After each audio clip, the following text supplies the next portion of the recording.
between the four of us in our house. A ridiculous amount of money has been spent on that game. Oh, you've actually spent money on Ultimate Team? Yeah? Okay.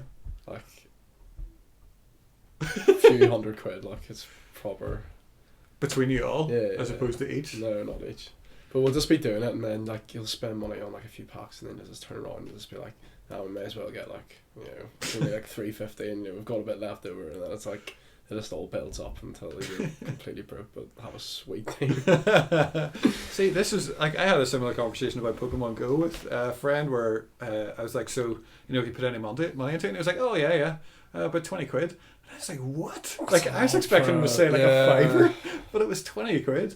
And I think I have put a fiver into it. Like, once I've played a free-to-play game long enough, I'm like, right, these guys deserve some money. So, you know, I almost do it intentionally.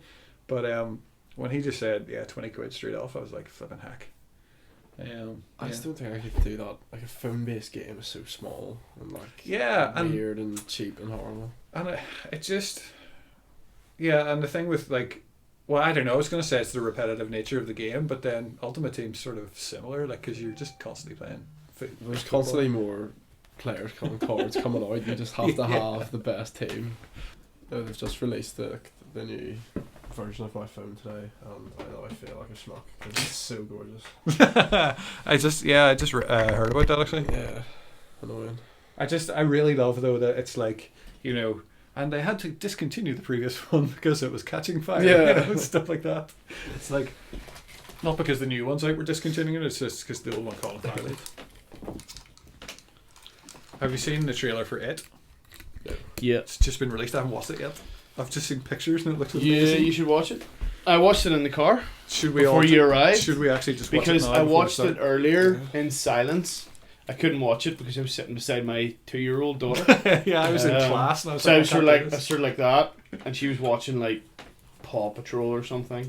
And I was just sort of watching it. I was like trying to turn it up, and I was like, no. So I actually watched it. Do you ever do that? Do you ever watch a trailer because you're dying to watch it, but not watch it with sound because you're not able to? I've done that loads of times. For some reason, my life. That's the circumstances I live in. I'm so particular about trailers.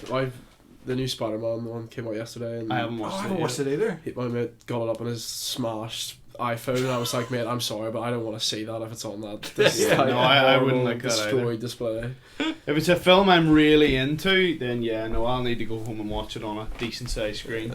But no, I watched the It one, and then because you know I sort of thought, well, maybe we might talk about it. So I watched it there now. It's good, but it's one of those things where everybody's so positive about it. Like, I think that's what's nice. my only criticism so far, and I mean I'm always reluctant to criticize something on the basis, you know, on the strength of a trailer. If it's Tim Curry, I'm happy to criticize a trailer, yeah, but I'm not going to criticize a film, the whole film from a trailer. You know, if it's a lack of Tim Curry, then it's a fair. No, I'm not that worried about Tim Curry. Although Tim Curry was well, here's the thing, right? Here's one thing about it. Everybody thinks that the It miniseries, the original one, was good, which it actually wasn't. Yeah. It was okay. I didn't Tim Curry was amazing in it. But some of the other parts, especially the second half, if you watch it as a movie, which most people do, it's not that great. It's okay. It's not great. So a lot of people get, you know, very nostalgic about things like that. And, you know, it's the same with everything. You know, it's like, try watching New Hope now. Try watching the first Star Wars film. It is shocking. But you watch it through the eyes of, you appreciate it for what it is and stuff, but it's so clunky. Anyway, I don't want to get down that I'm rabbit not sure hole. I'd agree with that. I don't agree with that. It's so hackneyed. The pacing is terrible. There's so many issues with it, like. But we might have to have a Star Wars special someday. I still love it. I watch it and I enjoy it. But if it was made in the exact same way today, people would tear it to pieces. Anyway, no, my one criticism of it is, and they got it right in the miniseries, and it's from the book. He's not scary immediately. He should look like a normal clown. Yeah. Sure. Whereas in this one, it seems like from the get-go, yeah, he's a scary-looking clown. Which is actually not really what it's supposed to be. Sure. He's supposed to get scarier as the movie goes along, as the kids become more aware of what he actually is. At the start, he's supposed to be able to lure them in. Yeah. Which is scarier to be yeah, fair. but he's not. Well, like, that's he's totally scary from the start. In Just this one. because people are stupid now. And they'll go, hi, well, I thought this was a horror movie. I'm switching off after 5 minutes because this guy isn't scaring me. Yeah. Possibly, but I don't know. Well, do we need to watch these trailers before we officially start? No, I mean, we don't have to talk about it. I just it came out today, so I thought it was interesting. So we'll go without it, and then if we need some extra, we can Sure. do it. Okay. To clarify, I love Star Wars. I love A New Hope, but This will be the last time you're on this podcast. Yeah. there's so many times in it where it's like, if you really watch it objectively, all of a sudden they're doing something and you're like, this is just so out of the blue, you know. Well, I know, and like Mark Hamill being criticised for his acting is something I've never appreciated, and I want to like watch it again and really give it a, you know. Just like the fact that 5 minutes after his aunt and uncle die, he's just like, no big deal. I know. He doesn't even think about it again. He gets more choked up over Obi-Wan dying.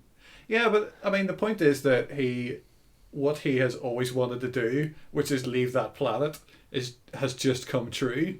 And so you would be slightly distracted about, you know, your mourning by all that kind of stuff. Yeah, but, like but these people were the people who raised him. They are effectively his mum and dad. If your and aunt they and die uncle in died, and then they the next die day in someone a said horrible to me, fashion, and not 10 minutes later, he doesn't even care.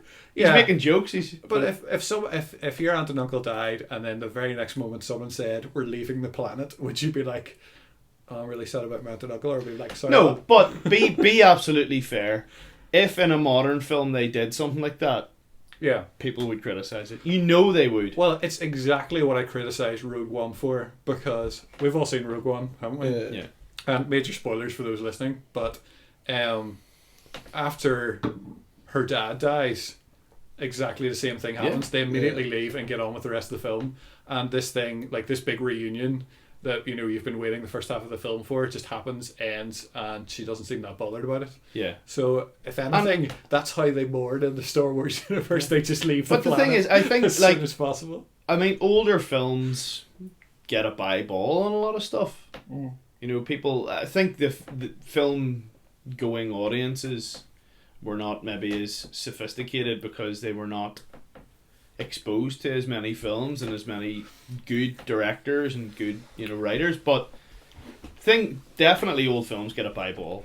I mean, you have to admit that there are some films that are, you know, held up as amazing moments of cinema, and like if they were made now in exactly the same way, you know that they would be criticized for it. Well, I mean, this is an interesting discussion that Peter and I were having about like what your favorite films are and how many times you've watched them, because Peter's very much a one watch kind of person generally, whereas I've watched some of my favorite films, you know, up to 20 times.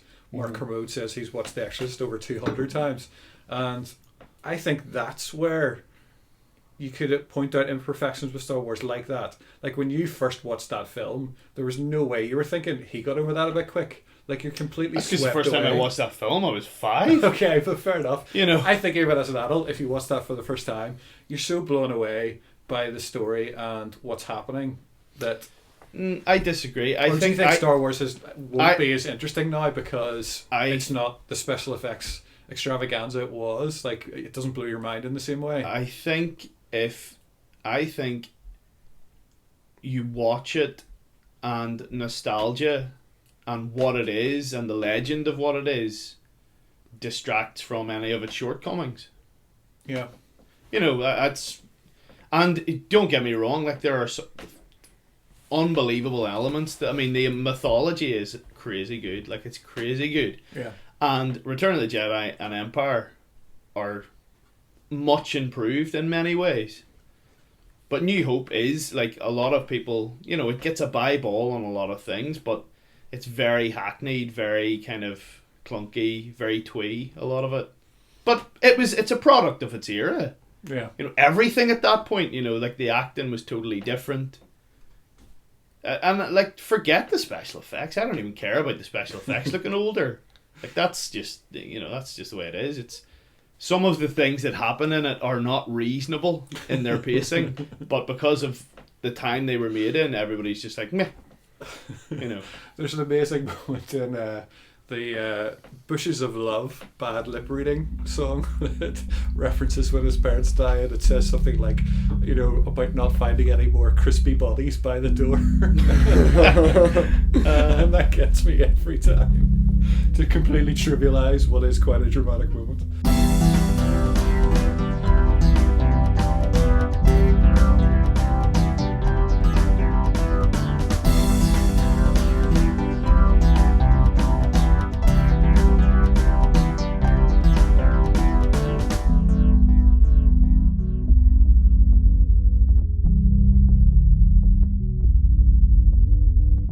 Hello everyone, and welcome to the 4th podcast. I can't believe I'm already losing count at 4. I know. You're not even off your hands. You've got 6 more fingers before you need to.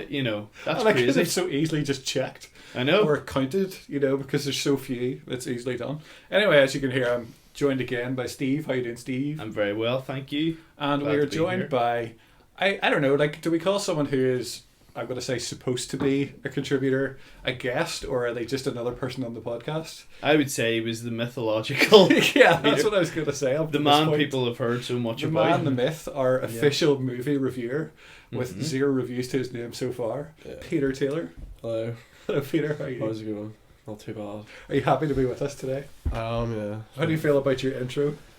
My intro? Yeah, were we unfair? Yeah, it was fair enough. To be honest. I don't even know whether we should bother trying and discussing all that stuff, but you are our movie buff, I would say, amongst us. If someone is going to review a movie with a keen eye for all the details of making it, I would say Peter's on another standard from Steve and I. So thank you. that's why we are hoping for your reviews or analyses of movies. And you've already told me what your first article will be, and I'm quite excited about Inbound. Yeah, do you want to tease that, or do you want to save it? Oh, I was going to say, because I don't know what this is. You know what his first article is? Yes, I do. Oh. Am I dropping it here? I would say go for it. Just don't give us too much detail. Well, it's about Casino Royale, James Bond film, and how it is a wonderful film that is kind of ruined by the fact that it's a James Bond film. So that's basically the point of it. I mean, I loved that when I first heard that, because when you first said Casino Royale, I thought that's completely out of the blue. I was not expecting that as something you would write about, and then the reason for writing about it is very exciting to me. Yeah, no, that sounds really interesting. Yeah. I like the sound of that. But we'll save it because we don't want to have. We wouldn't want to article spoil it here on our stupid podcast where we no say crazy stuff. Yeah, no. And also, with me having written a whole article on spoilers and how I don't like them, then why would we want to spoil our own stuff in the podcast? True. I'm looking forward to that. That sounds good. Sounds interesting. He's such a pro. I love it. There was a tweet I sent out earlier about tonight's podcast requesting questions. Who knows whether we'll actually get any. But it took me, getting it right so there was enough room to say everything I wanted to say. And then I asked Steve to retweet it, and he did, and it was full of hashtags, and I was like, oh, I see, there you go. Yeah, that's the stuff that I just don't think about. Gotta have the hashtag. Steve knows how to play the game. So, oh, yeah. Big time. And yeah, just the way seamlessly got us back into conversation there. Absolutely, yeah. He's a pro. I am. So, the big question that we always start the podcast with, as I slam my phone down, what have you watched, played, or done that is recent? So, new releases, basically. And let's start with you, Steve. Have you done anything recent? Well,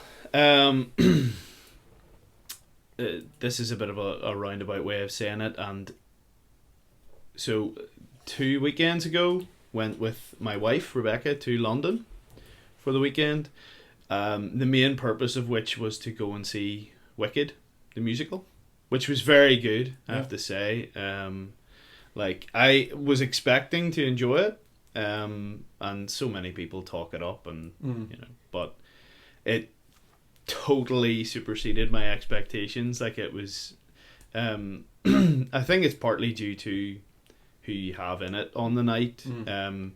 The girl who played Elphaba, the actual witch in it, was phenomenal.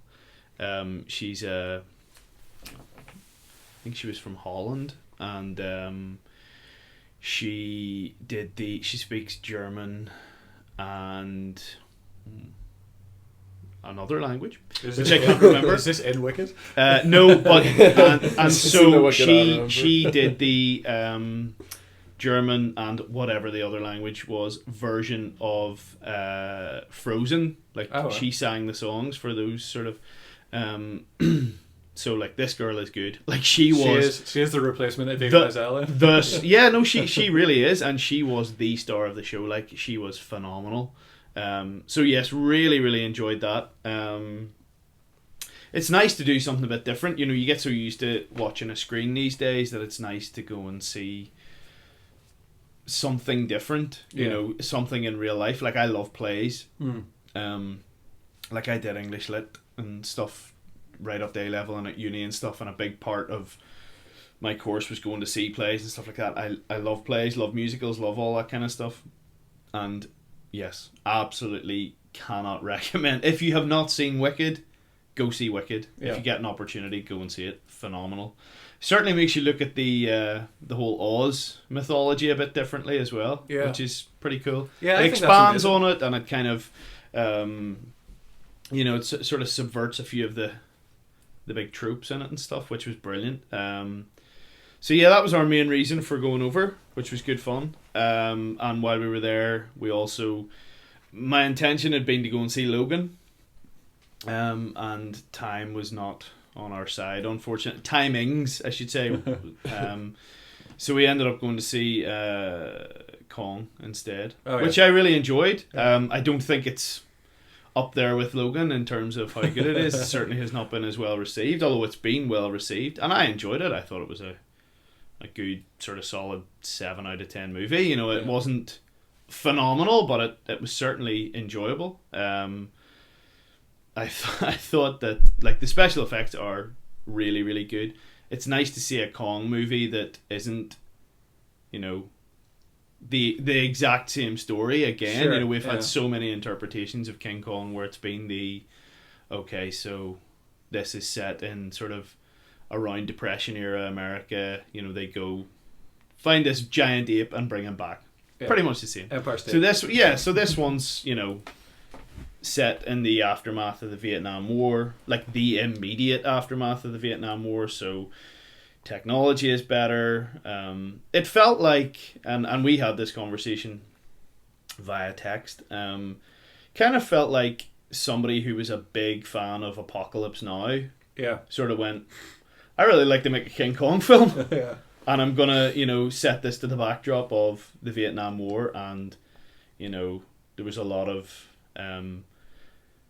as there is in Apocalypse Now, a lot of Heart of Darkness, Joseph Conrad's Heart of Darkness references, which was cool. For a lot of people won't pick it up, many will, and I hope they'll enjoy it. I enjoyed those references. Samuel L. Jackson's on top form, as he always is, in terms of totally overacting and just being out there. But you pay for your ticket, what you're getting with Samuel L. Jackson, so I'll take that as a generalization. Yeah, well, yeah, but he's snakes on planes and stuff. He has that element to him. But no, I actually thought he was brilliant in it. I totally bought him as this kind of I don't know if you've seen it, Peter, have you? No. We'll get to Peter's references in this maybe in a sec. I totally bought him as like sort of this harrowed, damaged Vietnam hero who, not wanting to spoil anything in the movie, but basically goes on the rampage and becomes the opposition, shall we say, to Kong, to some extent. But yeah, no, there was a few things that I thought were, I was slightly confused by Tom Hiddleston's character in it. He's a good actor and he's good in everything he does, primarily, but I just sort of was like, I'm kind of not really sure I know what he's supposed to be bringing to the movie from his background, but I'm not sure if he brings it really, or if he was even necessary. So is he just a name though, do you think? I think so, yeah. No, I actually totally think that's what it was. I think it was just like they needed a leading man for this movie to go up against Kong, but he doesn't really do that, and he's supposed to be a former SAS tracker. He doesn't really show too many of those skills either. I don't know. I think for the most part it was just a big marquee name to have on the over the top of the movie, which I get. It'll sell tickets. Yeah. Undoubtedly, the man's Loki. The man's, he's in a lot of big movies at the minute, so stick him in. So I thought Brie Larson was very good. Sorry, I thought she was brilliant. Yeah, she was good. I thought. My impression was that this was on the success of Peter Jackson's retelling of Kong, that they felt there was interest enough in, shall we call him, the character, to have another movie. But am I right in saying it had nothing to do with that film though? No, it's totally separate. There's no reference to the fact that those events had happened and people don't know that Kong exists. No, this is a completely separate thing, a total reboot of that mythology. It's not, this is being set up as a shared universe with the Godzilla movie. Yeah. You have a wee post-credits Nick Fury scene. There's reference to the organization who are in the Godzilla movie too, Monarch. Not reference, they are right front and center in the movie. I think it's an interesting shared universe they're creating. And a lot of people were criticizing, or not criticizing, but they had some confusion over size differences with Kong and Godzilla and how that was going to play out, and they kind of dealt with that, so fair enough. I really enjoyed that. So that's the sort of most recent modern new film that I watched. Oh no, I did also watch the most recent Resident Evil movie. Oh yeah? Yeah. Oh, I haven't seen it. Which is exactly as good as you think it's going to be. Exactly as bad as you think it's going to be. It's that's what it is. Yeah. It's a Paul Anderson movie. It's a Paul W.S. Anderson movie featuring his wife. It's the 6th Resident Evil movie. Nobody's going into this thing blind. You know what you're getting when you go in to watch this movie. I knew what I was doing. I think the surprising thing is that Mark Kermode was surprised by it, that he didn't think it was terrible. I think he was on the enjoyed it kind of scale, because as you say, it is what it is. And I actually don't mind movies that know what they are. Yeah.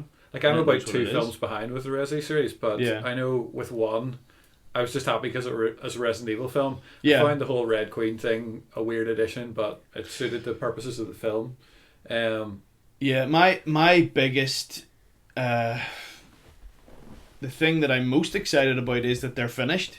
Yeah. My hope now is that somebody then goes, okay, we can reboot these. Yeah. Somebody does a better version. Yeah. I don't mind the Resident Evil movies, but they're sort of like the Transformer movies. Yeah. If you can watch them and pretend that the source material doesn't exist, you will enjoy them a lot more. Well, because if you for 1 minute go to the source material and go look at what they could have made, you'll be disappointed. Well, the thing for me was, I know that the second one was it Apocalypse?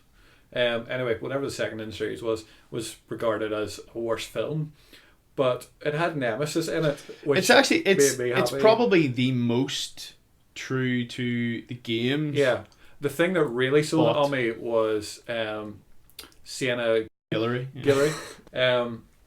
But her portrayal of Jill Valentine, she played the games and got the they really got the look for her right. No, they did. Yeah, and then the way there's a scene with her walking down a corridor and she's walking sort of side on with her gun in front of her, just exactly like the games. And for me, I was just like Timothy Olyphant when he made the Hitman movies. Yeah, exactly. That man got that walk down. I know, and I'm so disappointed. So disappointed he didn't get another chance. I know. But for me, that carried the second film, and then from then on, I think I've seen the third one where it was just like all out action. I'm invested enough in the Alice character, and they had enough of the characters that I had accepted what it was, as you say. I knew it wasn't what I was hoping for, and I think the the setup and the story is so strong that almost just a film remake of that story, almost even scene for scene at times, Yeah, I mean, that would be such a good that's film. the thing.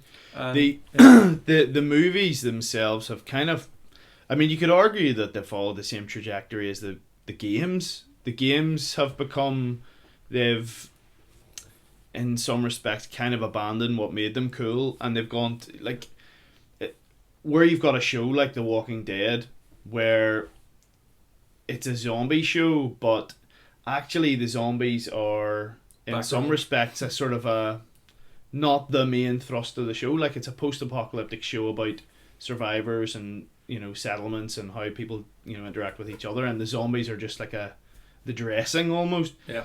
But with Resident Evil, that's the whole thing. Like, Resident Evil, it's about the zombies, and they became less and less important with every movie, and to some extent the games, you know, and they got too high tech.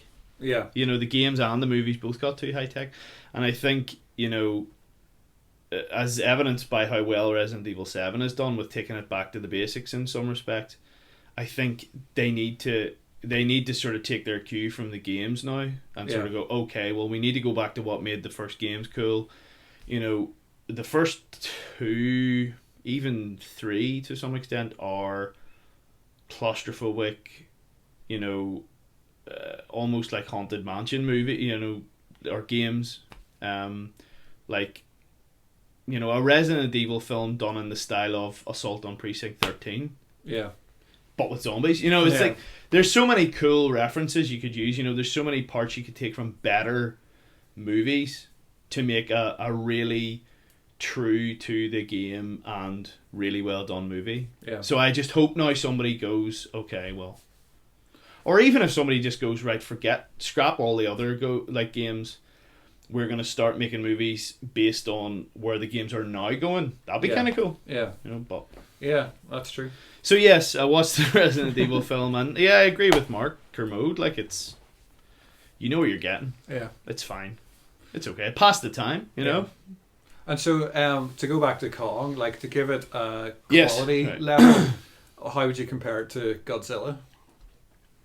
This is an interesting one, actually, because we had this conversation, and funnily enough, for the most part, it's been more well received than Godzilla. Godzilla was not. Both of them have got sort of 60-70% kind of thing, so they're not bad movies by any stretch of the imagination, but I think in general most critics have been a little bit more kind to Kong. How I felt about it, I sort of felt they were of a kind of a similar quality. They're quite different, actually. Yeah. At their heart, they're both a sort of who's the real monster. I don't want to give too much away, but you know, well, like, I but find they're both good. I'd say they're both kind of. I would even, you know, it depend on my mood. I could easily nearly give them an 8 out of 10. Both of them, I really enjoyed them, but they're certainly somewhere in and around the 7. Yeah. Sort of.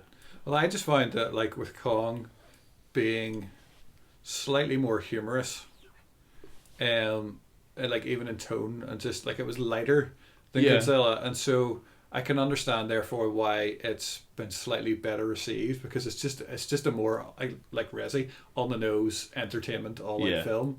However, I think that's why I preferred Godzilla. Like, I was going into it like quite excited, because I loved was it 96 version, because I was young when I saw it. Oh, so yeah. It was a dinosaur running through The Matthew Broderick and tour de force. John Rito, like, Yeah. you know, that film does has its pleasures, but so I Best bit about that is Jamiroquai's Deeper Underground yes, from the exactly, soundtrack. of course. It had so much going for it. I mean, and if a film with a big pile of fish in the middle of the city, you know, what more do you need? But so I was really excited and hopeful, and especially after Cloverfield. Like, Cloverfield showed us how to do a good monster movie. And so I actually really enjoyed Godzilla, and by the time it got to the final big fight, I was just blown away and was like, this is amazing. Yeah, I thought it was good. And I enjoyed it. to the same extent, that's what happened to me with Kong, in that, like, the final scenes in that film like in terms of special effects, are some of the best I've ever seen, and it's spoiler territory to explain why, but it just looks spectacular. Yeah, no, I mean, like early there's on, no it doubt obviously about does. that. The special effects are. But I think I just preferred the tone of Godzilla a bit more, and so that leaves the big question as to when they finally all come together, what's it going to be like, and what's the tone going to be? And I imagine it will be on the scale of Kong Skull Island rather than Godzilla. I just with a slightly lighter tone and not taking it quite as serious. Possibly. It's actually odd to see a movie now.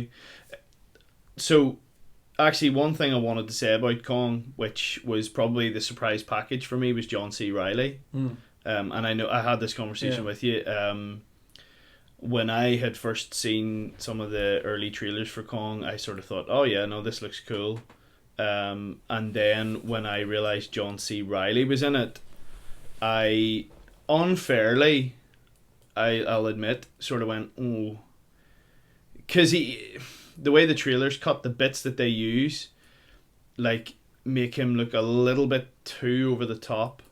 And just a bit of a sore thumb in the middle of what seemed to be an otherwise reasonably serious movie. Yeah, he just got that. You what? Sorry. As soon as you see him, you're just like, oh, they're funny. And that's kind of unfair and because stop actually the guy's done some really good serious movies too. But you can't help when you see him but think of Step Brothers and Talladega Nights and stuff now, because that's kind of what that's the niche. That's what he's carved out for himself now. Yeah. So I mean, in a way, though, like Samuel L. Jackson is kind of similar in that these are just the films that these people have to do. Yeah. To sort of do what they want to do. So, but yeah, like you were saying, he's done enough serious stuff. Yeah, I mean that's the thing, and you probably don't give him enough credit, and I realise I wasn't, because then when I saw it, he brings so much more to that movie. Like he's kind of the heart.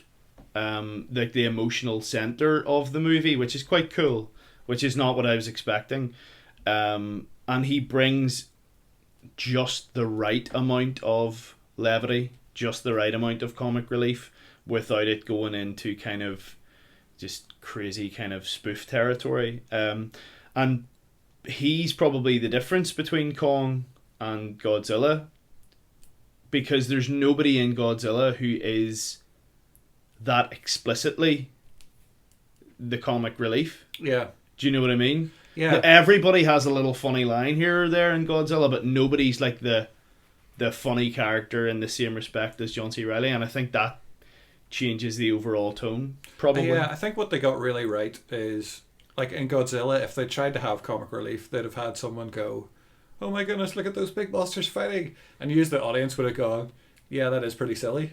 Whereas with John C. Reilly in Kong, they, again, trying to avoid spoilers, like, I don't know if I can, but his character and his reactions to it, because of the context of his character, actually help keep it grounded rather than point out the silliness of it. Do you know what I mean?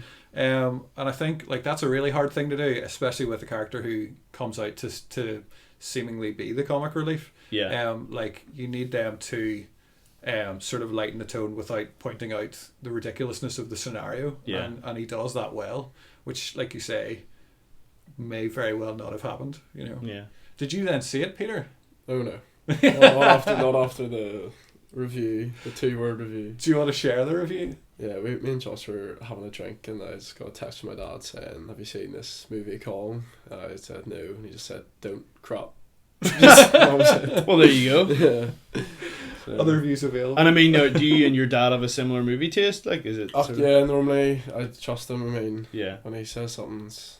And that's the thing, and I think that's so much more valuable than, unless you have, followed somebody in the media for a long time and you've got to know what they like.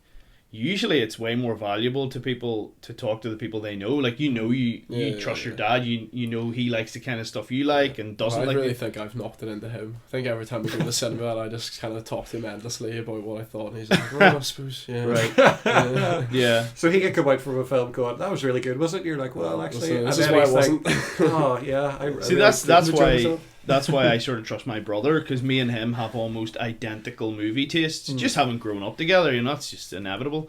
So when he goes to see a film and then like somebody else I know, like another friend, and they have two conflicting points of view over it, I'll sort of go, well, I'll probably think what my brother thinks, Yeah. So Yeah. but that's why it's useful, that's a far better system than just reading a review in Empire. Yeah. Because you have no idea, like, unless you know that reviewer really well, and you have you're able to look back over the entire body of work that he's done and go, okay, I agree with him. Yeah. Broadly. Yeah. Especially when, like, as you say, like, it's not even the publication that you go by, because even within the publication they give have differing opinions. It's actually that one particular writer you need to know his opinion. And what about you, Peter, then? What have you seen recently, or played recently, or etc. recently? Or etc. Well, I haven't played anything because I don't do that, but we saw I don't do that. I don't silly myself. Too busy watching movies. Yeah. Well, we saw Get Out last week. We saw it, yeah. Yeah. I'm dying to see it. I'm really dying to see it, actually. It was good. So here's some spoiler free. But yeah, it's very hard to talk about. Yeah. I don't feel safe, kind of. I mean, it's definitely not standard. I wouldn't say it's a horror movie. Yeah. At all. And I think it is just purely driven on the fact that you don't understand what you're watching. And it's nothing groundbreaking in terms of like filmmaking or anything. I mean, a lot of it is kind of, the tension and stuff is kind of derived from the soundtrack and stuff, which is kind of on the wing, but throughout it. But when you get to the end of it, it's definitely a satisfying thing to see, I would say. But yeah, hard to kind of talk about without spoiling it.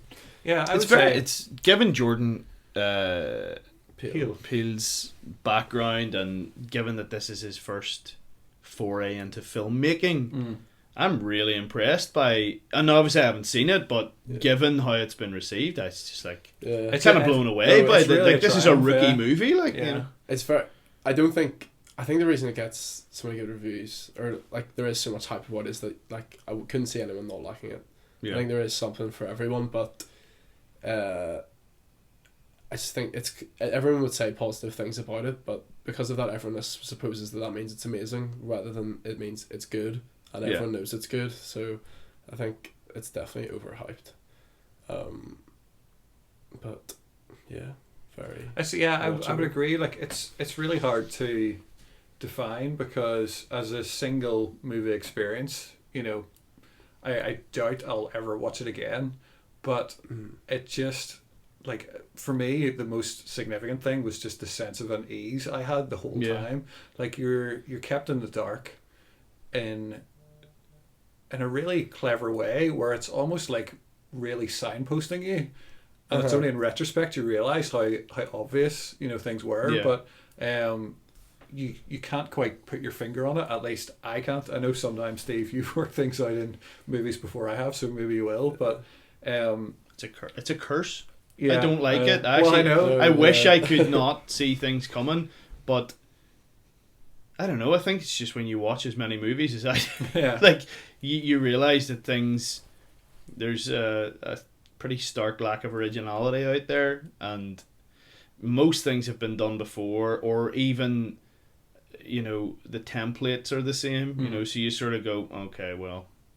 And I think you sort of sometimes even with really good movies you're like 10 minutes ahead of the plot, which is fine. I don't mind that. Me and Josh both thought that the same thing would happen at the end, right? And it just didn't. Yes, okay. Actually, so I think in that way it kind of sold us. And then there's a lot of like attention to detail that happens in the film, but you just can't understand it until it's over. So there's kind of like an hour and a half where you're like, this is the weirdest thing I've ever seen. Yeah. And then after you're like, oh, that was fine, but I mean, for most of that I actually didn't enjoy it. It's right, okay. That's weird.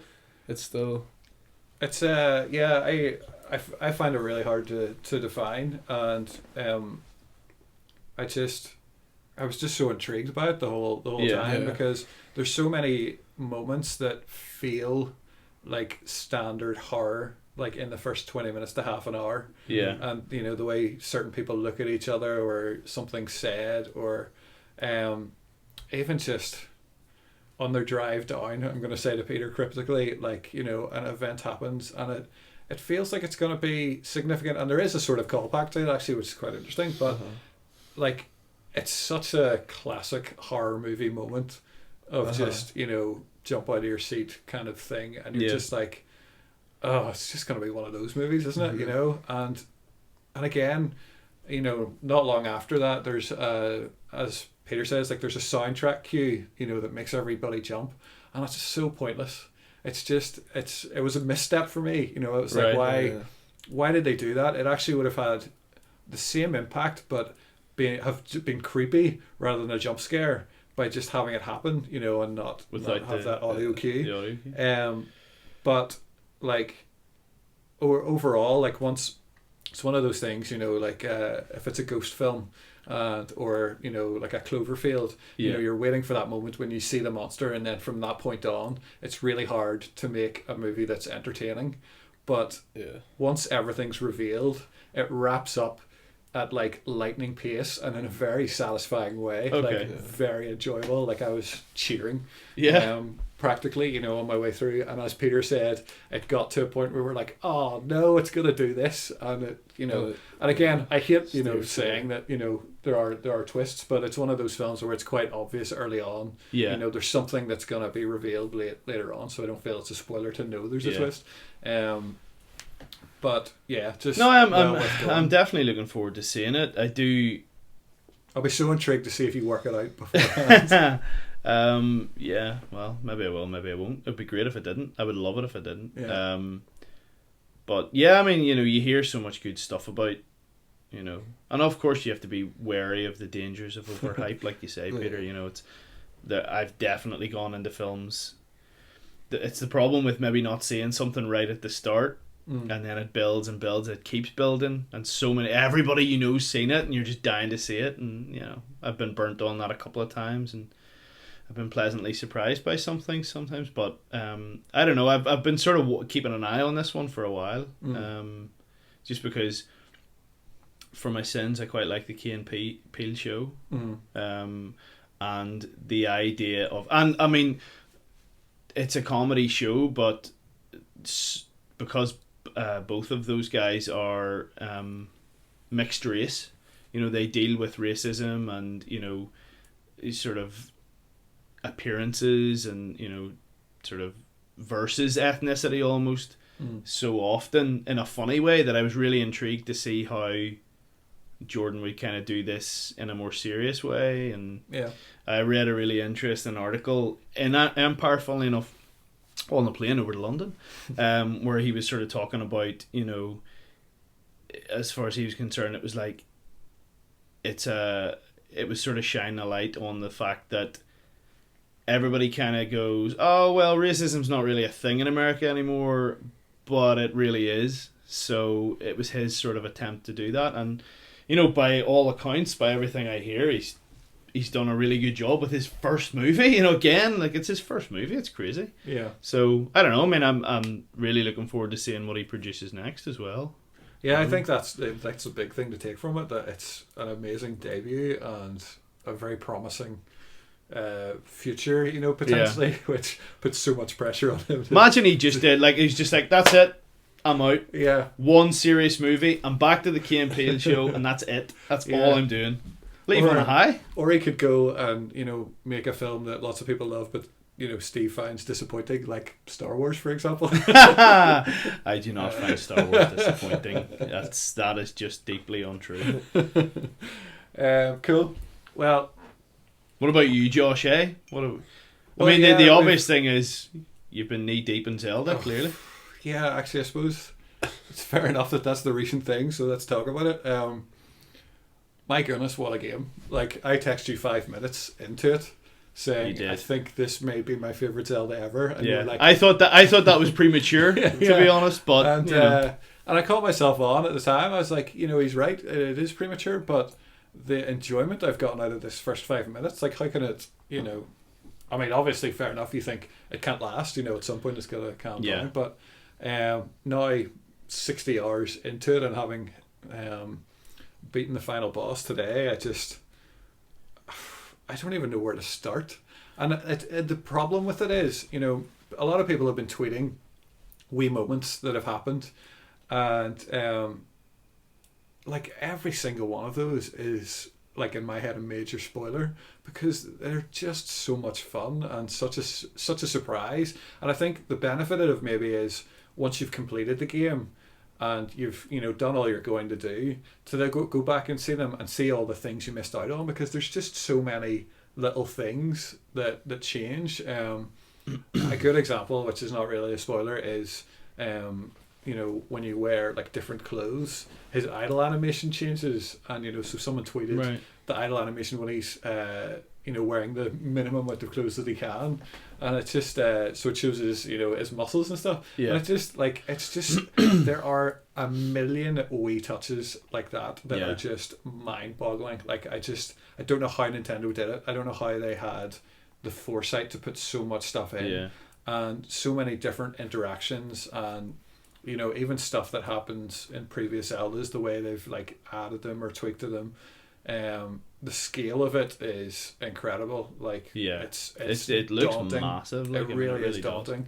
It's an interesting point about open world games, though, how when you finally unlock the whole map, how much smaller it feels. And I find this with every open world game I've played, where it feels daunting at first and it feels tiny at the end. You know, and, you know, when you consider it as this is the complete Hyrule, it's like, well, that's not big. You know what I mean? Like, if that's a whole existence, you know, it comes across as just being a region as opposed to the world, which, you know, because it's open world, that's the way it works.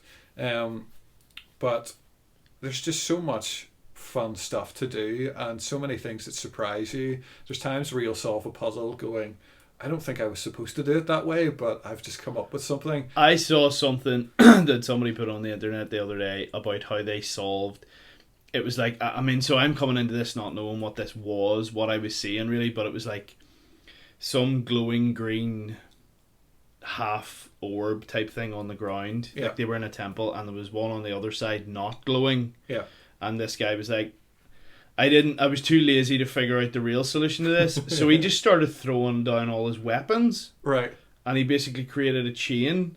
From this one to the other one. Now that might not mean anything to anybody who's listening very much, but I was just like, that's clearly not the way you're supposed to do that. But it's really cool that it works. And it did work, and it sort of created that, it bridged this gap and completed a circuit, as it were, and opened the door or whatever. I don't know. But I was just like, that's kind of a weird, like, way to do it. But I'm so, like, impressed that even though they maybe couldn't have foreseen that might work, the developers, the physics and the way the game is put together works in such a way that these crazy solutions to problems can work. Now, maybe they did have the foresight. You know, it's maybe one of those classic examples. I use Hitman a lot, where I remember thinking to myself, I'm the only person ever who thought of this way to bump this mafia don off. And you're like, well, there's probably actually only 5 ways to do it. So, you know, you're with 1/5 of the population who played this game, probably. You know, but the best developers make you think that you stumbled across a solution that nobody else thought of, even when it might be. So maybe that's just an example of that. Like, I remember a particular puzzle that I was getting so frustrated with, and I ended up doing it in the absolute coolest way, and I just thought, oh my goodness, that was amazing. Surely there's no way that's the way it was supposed to be done. And I just looked back at it and went, oh, there's no other way to do that. So it actually just solved the puzzle the way I was supposed to, but actually... But you felt like you'd come across... but also then... Cool. I like that. Just the fact that it's not a clever way to solve a puzzle, it was cool. Like, it was just such a cool thing. Same with that, guys. You know, it was just like, oh, here's a really awesome way to just get around this. You know, and I think that's the real concern with the game, is that there's so many amazing things that happen within the world that you just don't see them. You know, like, I mean, I've heard a lot of people say this has redefined the open world genre, and there are things now that they'll they'll just expect to see in games going forward. Like, it's why has this not always been the way this has been done? Or, you know, they've just taken what was good and made it better. The way Nintendo usually do. It's like every frustration that you would have with an open world game, I haven't had with Zelda.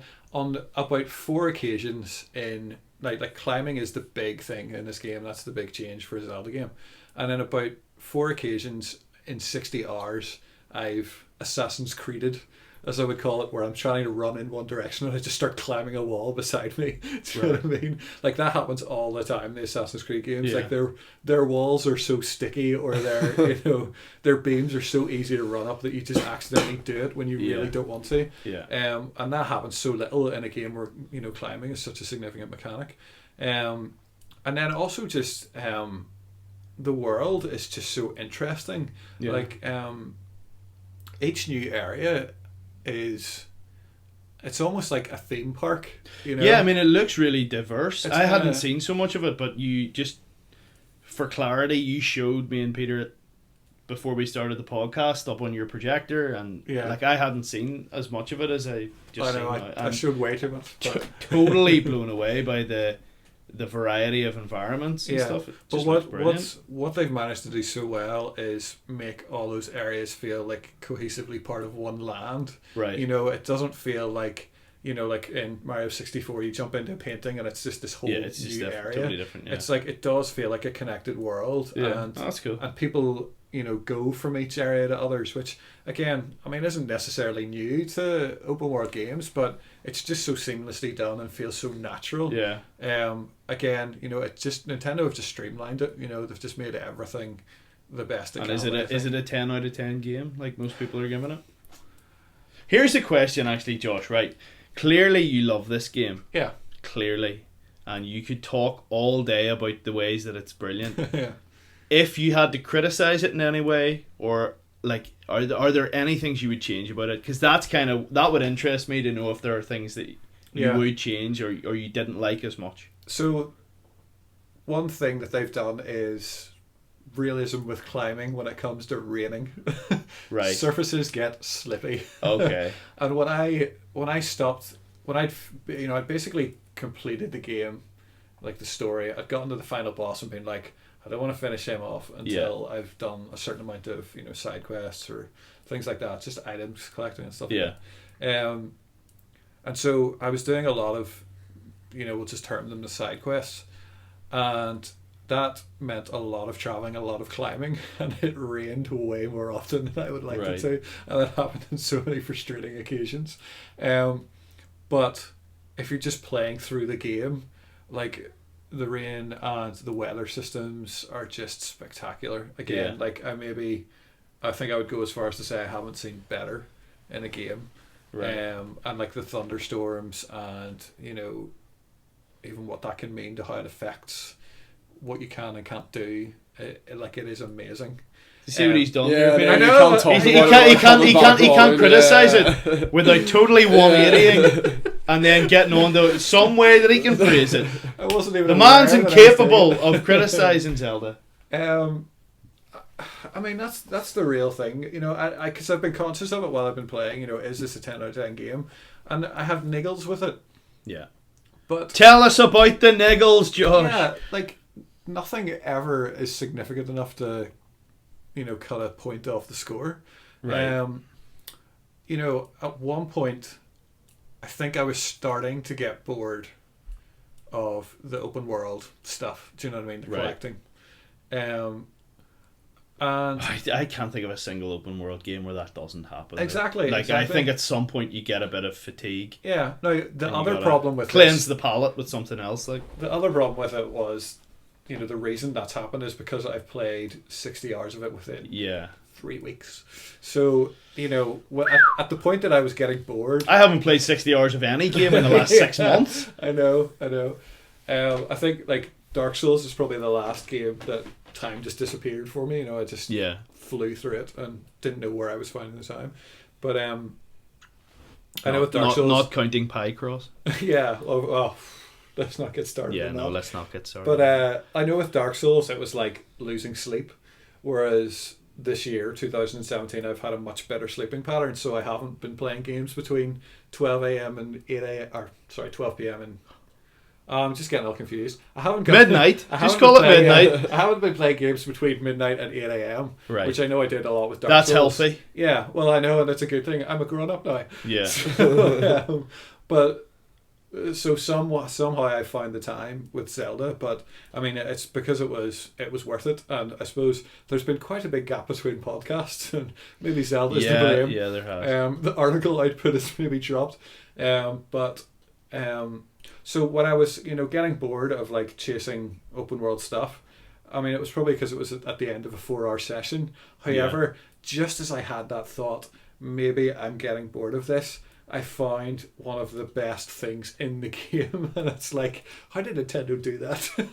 How did they know at this point? Because it's just the collectathon. It's not like it leads you to this point. I just You're being monitored much more closely than you think Yeah, you are. It no, senses exactly. that you're just getting Yeah. bored. It's like, we better shake this up a How did bit. they do It heard that? you go, ugh. Yeah, Through it's the like the microphone. NFC reader. Yeah. It can get your heartbeat, and your I was obviously just Yeah. flatlining, and they were like, They "Oh, thought you'd here gone we to go." sleep. Yeah, and I just found like one of the peak moments, just pure Nintendo, pure Zelda, that evoked like so many Tears. yeah, so many different like Uh, movies and games. Josh and cried it again. just all this stuff came together in such a perfect way. Am I talking about negatives again? Yeah, well, you're supposed to be like, but So, but then it just if you can't find any, fair enough. And again, it's like it's a scenario that ended up being a source of frustration for me because it was something that took me 3 attempts and 3 quite long attempts. So again, it was almost like a negative, a point where I was like, "Oh, this is frustrating," but what it was just completely negated that. Yeah. And then just to give up on trying to talk about negatives, the Yes. story, It's not been happening here anyway, so you may as well just the story, talk about whatever you want. the story and how it's told, and the relationships within it are just like Shakespearean. I'm really struggling to say it because I've only played this game once. I've played. Is it like Coronation Street? No, Is it it's- like that kind of What good? what I'm thinking of saying is it might be better than Majora's Mask in terms of relationships, which like that game has big such talk. significant emotional stuff that I think I just don't know if I can say it. Do you know what it is? In Majora's Mask, it's the relationships with other people and how you help them. In this, it's to do with Link. And I think that's what the difference is. That's why I struggle Who's to Link? compare them. So So, no, we'll not. no, that's actually an interesting point because this Is he called Zelda in this? Have they finally just called him Zelda? No, well, Hyrule Warriors was released not long ago, and one of the downloadable characters is a blonde female called Linkle, who is a female. I don't know, is she a version of Link? Right. So the point is, when you start this Zelda, unlike every other Zelda, you can't choose your name. Your name is Link. Right. Okay. I know you thought I was going to say You can be I a thought girl. you were going. Yeah. I was leading you down that garden Yeah, you path. did. You really did. Spoilers. for the You led me a merry jig there, Josh. Spoilers for the very start of the game. You can't choose your gender, and you also can't choose your name. Right. And the reason for that is there is for the first time voice acting, Yes, I did know that. I see. and so you're referred to as Link in this Yeah. game. Fair And enough. So therefore, Link is the main character. Link is who you're playing. So it's not. Which is fine. I've always actually found that a bit weird, to be honest, because for such an archetypal game character, Zelda the games. So Link, is Mario. He's Sonic. Yeah, He's Nate. but the difference Drake, for us, the difference he for us should be is that character. that's for game geeks that have always known that the character's called Link, because if Yeah. you've only played the games up to this point, you don't know that. I'm trying to think now actually about instruction manuals, whether they say Link or whether you as the player, because if up to this point you've always just put your own name in, you wouldn't know that his name is Link. not But true. we I feel like you need to Yeah. exist in a bubble. I did not know that. Well, yeah, I suppose. If you're a gamer and you've played all the Zelda games, Yeah. I kind of think it would be I crazy think if you didn't know it's he was hard called to just Link. play those games, yeah, and not look into. Yeah, I can understand someone who yeah. doesn't play games. Like I can understand if Peter didn't know he was called Link. Yeah. But if somebody, Did you think his name was Zelda? No, it was like. even Peter knows it's called Link, for God's sake. That's mostly Super Smash Bros. There. Yeah. Oh, of course. Well, yeah. Okay, there we go. You learn from that. Yeah. So the So, N64, go that far back, and we know that his name was Link. Yeah. Like I said, the emotional weight in Majora's Mask for me was how it affects the people there and everyone else. Yeah. You as Link aren't concerned because you're the hero of time. So Yeah. the moon about to crash is of no concern to you because you go, I'll just go back 3 days. Will there be no problem? Whereas everybody else, like, this is a serious thing. They need to get things done in these 3 days because it might be their last. And the emotional weight of that game is like unparalleled, I think. I'm trying to think of another game where I've cared that much. Obviously, you think of things like Last of Us. To me, it's Last of Us. Like, that's. But I still. The pinnacle of. For me, it's still Majora's Mask, and simply because day 3, the music changes, the sky changes. Yeah, no, I get it. The emotional weight of their stories is heightened by the scenario. So the point is, in this, the way the story's told and the emotions I felt and how everything related to Link actually was so significant and so strong that it outweighs. Does it outweigh? It comes close to, or it outweighs Ocarina of Time. And so yeah, it is by far one of the best games ever made. Oh, hands down. He said it. He actually said it. I mean, I would even go as far as to say it probably is in my top 10, possibly top 5, maybe top 2. But the point is, it is, hands down. If you can only ever play one game in your life, you'll not be disappointed by Breath of the Wild. Now, to discuss another reason why it's good, because that's what I'm doing. I mean, it's the first and only game I have for the Nintendo Switch, the new Nintendo console. Oh, you mean your Zelda machine? Yes, exactly. that's all it is at the moment.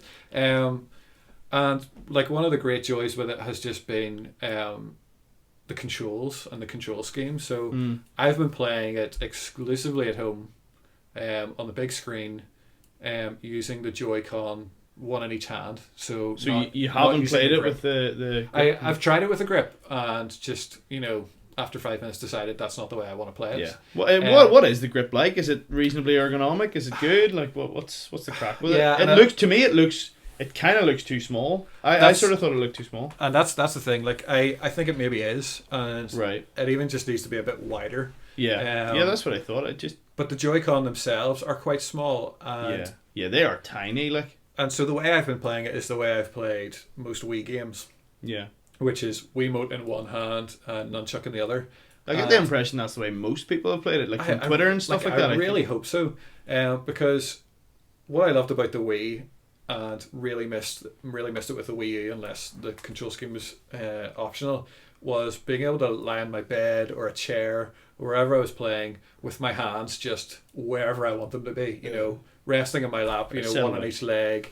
One hanging by my side, one pointing at the screen. You're painting quite the picture, Josh. Scratching the back of my neck whilst continuing to play the game, and to be back on a console with that control scheme is just an absolute joy. Like, Joy-Con. Yeah.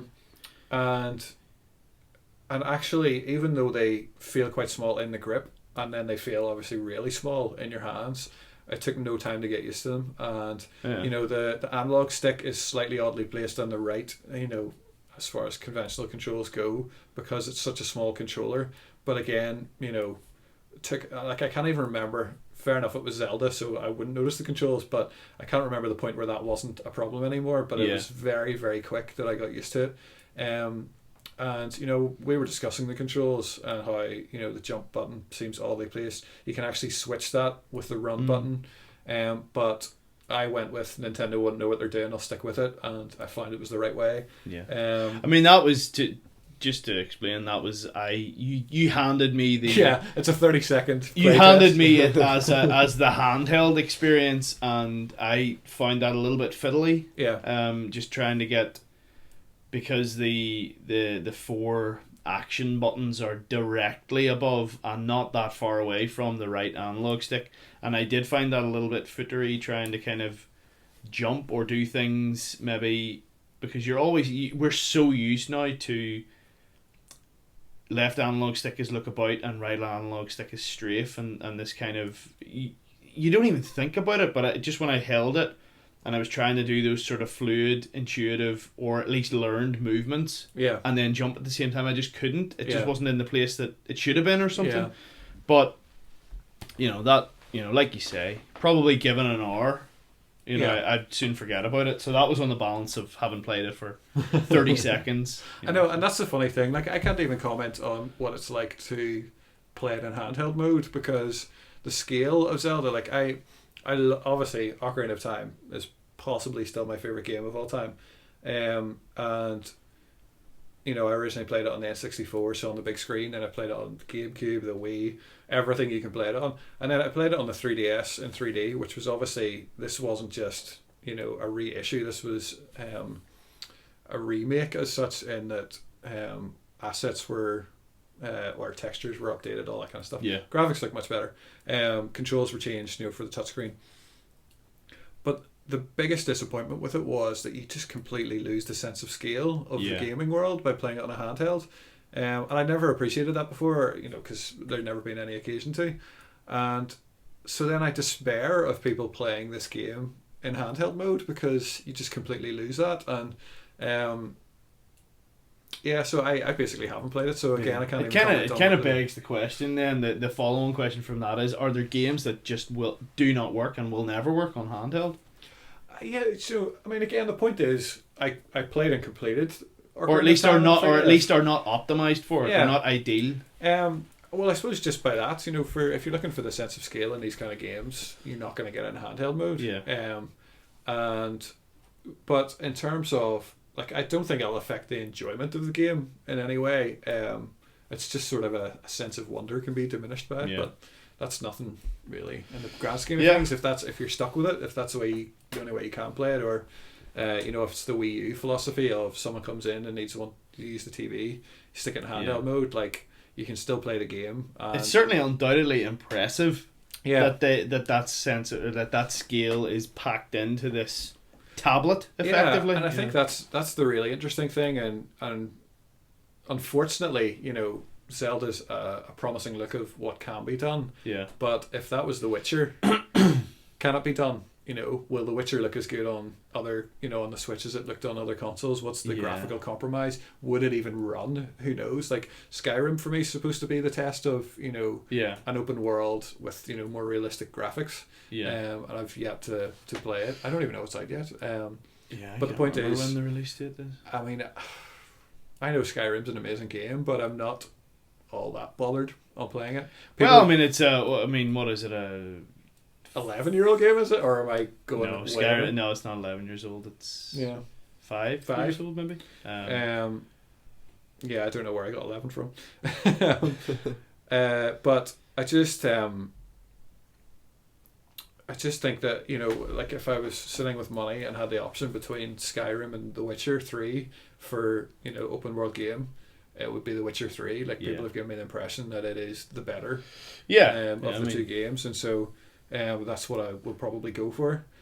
So the fact that Skyrim's being released on the Switch when I have a PS4 that will run The Witcher, I don't really see why I would. It is that sort of thing that we talked about, that Nintendo will always have their first party games that are, so you're not going to be able to play Zelda on a PS4 or an Xbox One. But given its limitations in terms of power, and you are fortunate enough to have a PS4 and an Xbox One and a Switch. So given that, are you ever likely to buy a big third party game for your Switch? Probably not, because you're in the blessed position of being able to sort of go, well, you know what, I'm gonna play it on something that is gonna run it, top notch, with the exception of a gaming PC, obviously. Well, and I suppose that's the point. So you don't need to, but I need the console too. But I need other people to be able to play exactly. These games. So that was what I was going to say. But not everybody, not everybody out there has all of the consoles. Some people have, they have gone all in on the Switch. So for the sake of those people, they need to get it right. It needs to run well. It doesn't have to run as well, but it needs to run well. Well, I suppose the way you've put it is right to some extent, in that it needs to run well. It doesn't need to look as good. As long as it can't. Well. I mean, it won't. But and that's where you sort of get that age-old question of, frame rate versus visual fidelity and stuff like that. And which I do not want to get into because it's ridiculous. No, I mean neither do I. Drives me nuts. But there's no reason. Like, I mean, it's when you're talking about Skyrim. I mean, Skyrim was running. They ran Skyrim on the PS3. Yeah. Well, exactly. Do you know what I mean? Like, yes. Oh, now this is probably an updated, retextured, reformatted version of it, but it's a game that ran on the PS3. Yes. No, it's not. It's not the remastered version that came out in the PS4. Yeah. But it's possible it's just the original version ported. Yeah, well. And that's what I'd heard. There's a chance that that's the case, which is disappointing, because it sort of suggests that Bethesda are just going, "Oh, Nintendo fans didn't get us to play our game, so let's make it available for them." Yeah. And I would agree. Although the idea that people have two consoles, can be a luxury, I think that most people who have wanted to play Skyrim probably have. Because the Wii U will be their definitely. second console. If you are keen to have played Skyrim, you've already played it. Yeah. I don't think there's anybody who's just like, finally. Can't wait till this comes to the old Switch, eh? Yeah. That's not. Nobody's waiting for that. Yeah. But I mean, I would go as far as to say I already love the Switch. I'm just so happy with it. The aesthetics are all great. The console looks great. The controller feels great. Or controllers. I've yet to play something like Snipper Clips, where you get to play, with one Joy-Con each, to see how that feels. Because again, they feel very small. The buttons feel close together. But again, everybody said, they've played like Mario Kart, and they've said it's great. And so, I'm optimistic about that kind of stuff. So big thumbs up for the Nintendo Switch, and 3 thumbs up for Zelda. Shouldn't be any surprise that, from a Nintendo fan. Yeah, I mean, this is take everything Josh says about the Switch with a pinch of salt. No, that's not true. Fair. No, that's not fair. I mean, if it was rubbish, I mean, if it was out there getting 6 and 7 out of 10, and you were saying it was the best game ever made, fair enough. But everybody in the gaming industry and everybody on YouTube and all these, everybody's saying it's good. So, so you're in good company. Yes. Wait, did you like Zelda? Very good. Wait, do you mean the character of the game? Well, again, like Zelda. Just to go back, the main character. Just to go back to that, I think something that Skyward Sword got really right was the character of Zelda, and for me, this game's another extension of that, where they really, and obviously, it's been a game series where, people are like, yeah, you're the knight who saves the princess, and these days it's like, ooh, so the guy has to save the girl then, eh? Is that the way it is? Yeah. And so what Nintendo have done is not change that, except they've changed the character of Zelda and the strength of her character, the role she plays and stuff. Right. And like, I really appreciate that, but it might be because I'm a guy and that's what I want to play. Your male privilege is showing. Yeah, and that's the point. If the option had been you play as Linkle and you save Zelda. see, the thing is, I don't think you need to change Zelda. I think that but that would be what my overarching point would be, and I feel the same about, you don't need to have Jane Bond, if you want to have a spy series, have a spy series with a female character. Don't change the existing character, and that's how I felt about Zelda. But what they have done is they have made her not the damsel in distress. Yeah. anymore. You know, just which is cool. Yeah, I mean that's. But that's in fairness, Zelda never was that. Like, No. you know, Zelda always was a powerful character. She's, you know, spoilers, part of the Triforce yeah. trio. So, you know, she had her strong role to play. And so it's, you know, outsiders looking at this game going, the guy saves the girl, and that's, you know, Yeah. the narrow-minded approach to it. However, having said that, they have made her, you know, in Skyward Sword, she was a much more fleshed out character and a sympathetic character. And you cared about saving her, I suppose, you know, is the difference. Not like Princess Peach. No, exactly. The point is, you know, with Mario games, the point is just to save her. Yeah. And they've always been very platonic but suggestive with the Mario Peach relationship. I always think about like, I can't remember if it's in Family Guy or if it was in the Seth MacFarlane Cavalcade of Comedy. Do you ever remember that? It was all these wee shorts, and it was Mario saving the princess and being like, "How about a kiss?" Because he's like, "You just saved me for a kiss," and he's like, "Well, no, not just for a kiss, but you know." It's and every time I think about them now, I only think about that, and then in the end up he just goes, "Okay, dragon, you can take her," and like Bowser jumps in and bites her head off and all. Yeah. Well, so and that's idiotic, that, but funny. You know, Zelda and Skyward Sword in particular had become this sympathetic character that you care about. Yeah.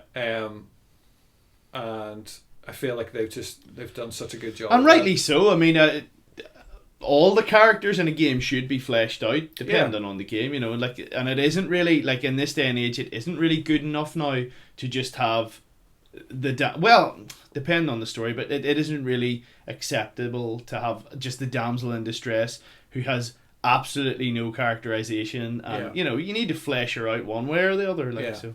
And that's the point that I think and Nintendo that's have done a right. good job That's appropriate. Yeah, I mean that was the thing. Like I think, the difference between like Ocarina of Time and Majora's Mask was, in Ocarina of Time there was how your story affected other people's stories. Yeah. You know, and how it related to you, whereas Majora's Mask was about this existing world and all the relationships that matter regardless of you. You know what I mean? And I think that's what was done really well in it. And Nintendo have then not gone back on that. Like there have always been these significant stories that are separate from you that you can affect. But and I just feel like, you know, that's the case with Zelda, that Zelda, you can see her as a fully formed character if Link never existed or never appeared, whereas in the past it has just been, you know, she's there to be saved, you know. So yeah, just the story is just fantastic. Again, great characters and great motivation. So cool. And it's a spoiler to say how the story unfolds, but it's just so clever and just so well done. And again, it's I'm sure I'll play it at some point. Like the like Eventide, which was, you know, I'm getting bored with open world, then I found this place that, you know, completely opened it up again for me. I sort of the story elements just seemed to happen at the right time for me. Yeah. Where that's sort of not a fluke on Nintendo's point, you know what I mean? Like, but they don't have direct control over it. You know, you have a certain amount of input to make story elements happen, to the point that you could actually miss like the significant motivations behind most of the story and just have almost the damsel in distress kind of attitude towards it, or the world needs saved. And so yeah, again, I can't say enough nice things about this game, so I shall clearly not. I shall stop.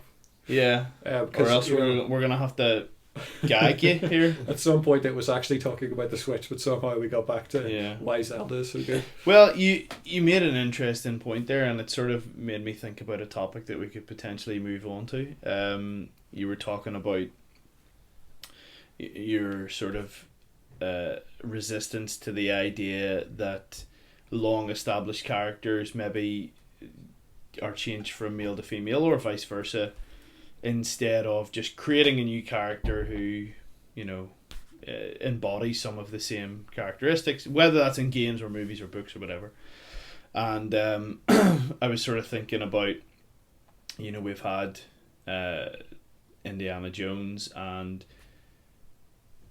even though this person actually predates Uncharted. We now have the rebooted Tomb Raider, so we have Lara Croft, who has, with the reboots, has sort of jumped into that Nate Drake Uncharted space with that third person. And now they are different games, but with that third person sort of action adventure, it's not as pulpy as Uncharted. It's a bit more serious, and there's different elements to it. It's a little bit more RPG. It's certainly a lot more open world.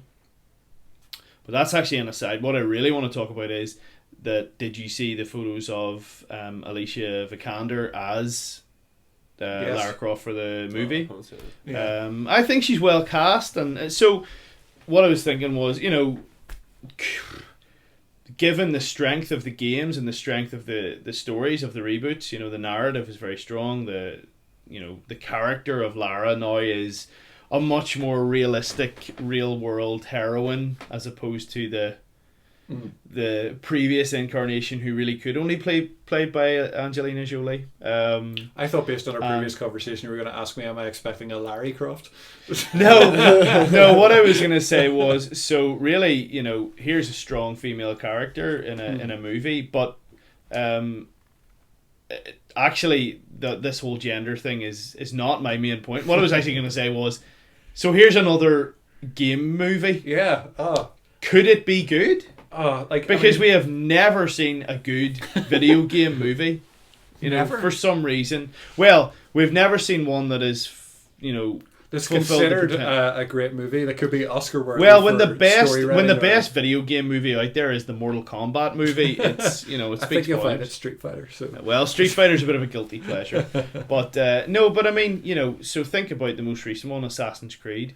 yeah, I didn't watch it. Yeah. Admittedly, I haven't seen it, Me neither. and I'm not a big Assassin's Creed game fan. I've played the Whereas first I one. am, yeah. You are, but it failed miserably again to Yeah. make any kind of a dent in the idea that video game movies can be good. I'm assuming you haven't seen it either, Peter. The Assassin's Creed movie? Yeah. No, definitely not. No. Why not? Because just was not interested. I would I don't obviously I've never played the games, but even just the concept that was presented to me in that trailer was just so ridiculous. Yeah, but there has but it is a strange one, because in video games we have some of the best stories told. Like there are strong stories Over in told video over games. a much more significant amount of time than a 2-hour movie. Yeah. But what I'm saying is, we have seen successful book adaptations. Now, you'll always still get the people who go, "Oh, it's not as good as the book." I am actually one of those people, because I am a big book nerd. So I usually don't like movies. But That's our homework. Can we find a movie that was better than the book? Gone Girl. there are movies. There are movies. I always say that there are movies that are better than the movie of the book, taken very, very literally and made shot for shot, would have been. Yeah. So, when people sort of go, "Oh, the Harry Potter books are way better than the movies," yeah, they are. But can you imagine how boring they would be if they made those books in the movie shot for shot? It'd be like 100 hours long worth of movie. It's crazy. Like, that's just a nonsense argument, because you cannot make. Yeah. You just can't. You have to make the best of it. Yeah. So I sort of look at the Lord of the Rings movies. Yes, they left out tons of stuff, but they are really good versions of those books. They're as good as they really could have been. Yeah. Because, are there a few things that I would have liked to have seen? Sure. But, Anyway, I'm getting off topic. We've had good book to movie adaptations. Yeah. We've even had good comic book to movie adaptations. We've had, why is it that they just cannot get this game to movie adaptation thing right? Because we've had the opposite. We've had good movie to game adaptations. Like, I'm of course going to say GoldenEye, but I thought you were going to say Golden Girls. well, there's bound to be a game out there, isn't there? It's probably like a Sims type game. yeah. But what's the problem? Well, here's the point. If the Assassin's Creed movie hadn't happened, okay, I'd be looking at this going, okay, Alicia Vikander, amazing actress, has done amazing films. Mm-hmm. I'm excited.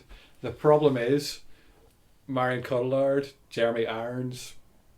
Yeah, I mean, Michael that Fassbender. had a good cast. This was me going, this film is going to be good. Like, I've never had the impression of those actors or actresses that they are paycheck actor or actresses. Yeah. Michael Certainly not Jeremy Irons definitely isn't. Well, no, and You know, like Michael Fassbender seems very like careful in his movie selection. I think I'm trying to. No, I can't. I need to. For the most part. Yeah, I know. I know. I mean, there's very few actors out there who have not made a few duds. X-Men. Oh, well, see, I really enjoyed the X-Men film, so sorry. None of them with Michael Fassbender in it. See, I mean, because Stuart and McKellen, like, how are you ever going to outdo that? But I thought James McAvoy and Michael Fassbender really. That was an interesting mixture of the two. Yeah, Stuart who McKellen. were we getting there? Alright, sorry, no. There was Patrick a comma. Stewart and Ian McKellen. There was a comma there. They're practically one person, like, you know. But I like those are two, you know, top tier actors playing X-Men. Yeah. And so I felt with James McAvoy and Michael Fassbender that they had basically done the same thing. Like they'd gone, let's not skimp on. We don't want The Rock, you know, to play. Hey, whoa! That's not badmouth The Rock here. The Rock has his, you know. No, he is working his way up to more. The Rock serious is a man acting. who knows what he's good at. But that's my point. That's my point. And if they wanted an all out popcorn X-Men film, Yeah. No, fair. Rock. I do know what you mean. I do know what you mean. And so no, I don't take that point. I think Fassbender's great and he does pick his movies well. But he is, you know, he does a lot of, you know, the independent cinema stuff. Like he plays stuff that, you know, he really works on, and like with Magneto, like he put a lot of emotion into that character, and I think he played it well. Although the problem is we don't. None of us have seen the Assassin's Creed movie, so we don't actually know what was wrong with it. But the That's point, the problem. The here. point is that even with those people involved, it wasn't good apparently. Yeah. And so, like I said, if it didn't exist and I saw her playing Lara Croft, I'd be like, oh my goodness, like the script must be good, the director must be good that she would be willing to do this. But now that's completely sorted for me that I'm like, it could be. See, now the aesthetic, like those images, you know, perfectly capture the video game Lara of the recent games, and again, that excites me, as I said about the Resident Evil games. Just seeing Jill Valentine accurately portrayed, you know, made that, you know, movie enjoyable for me in some level. However, the question is, right, so Indiana Jones is the one to compare, you know, the Uncharted games and Tomb Raider. Yeah. Raiders of the Lost Ark is up there as one of the best action films ever made. But is it one of the best films ever made? You know, like, is it... No. Is it the kind of thing, or is it just an entertainment popcorn film? Well, I mean, it's famously a sort of an homage to the pulp adventures of the early 20th century. Yeah. You know, so it was designed to be that kind of, you know, when we hit these guys, it's gonna be, you know, and it's over the top and it's kind of campy, especially Temple of Doom, although it went off the deep end.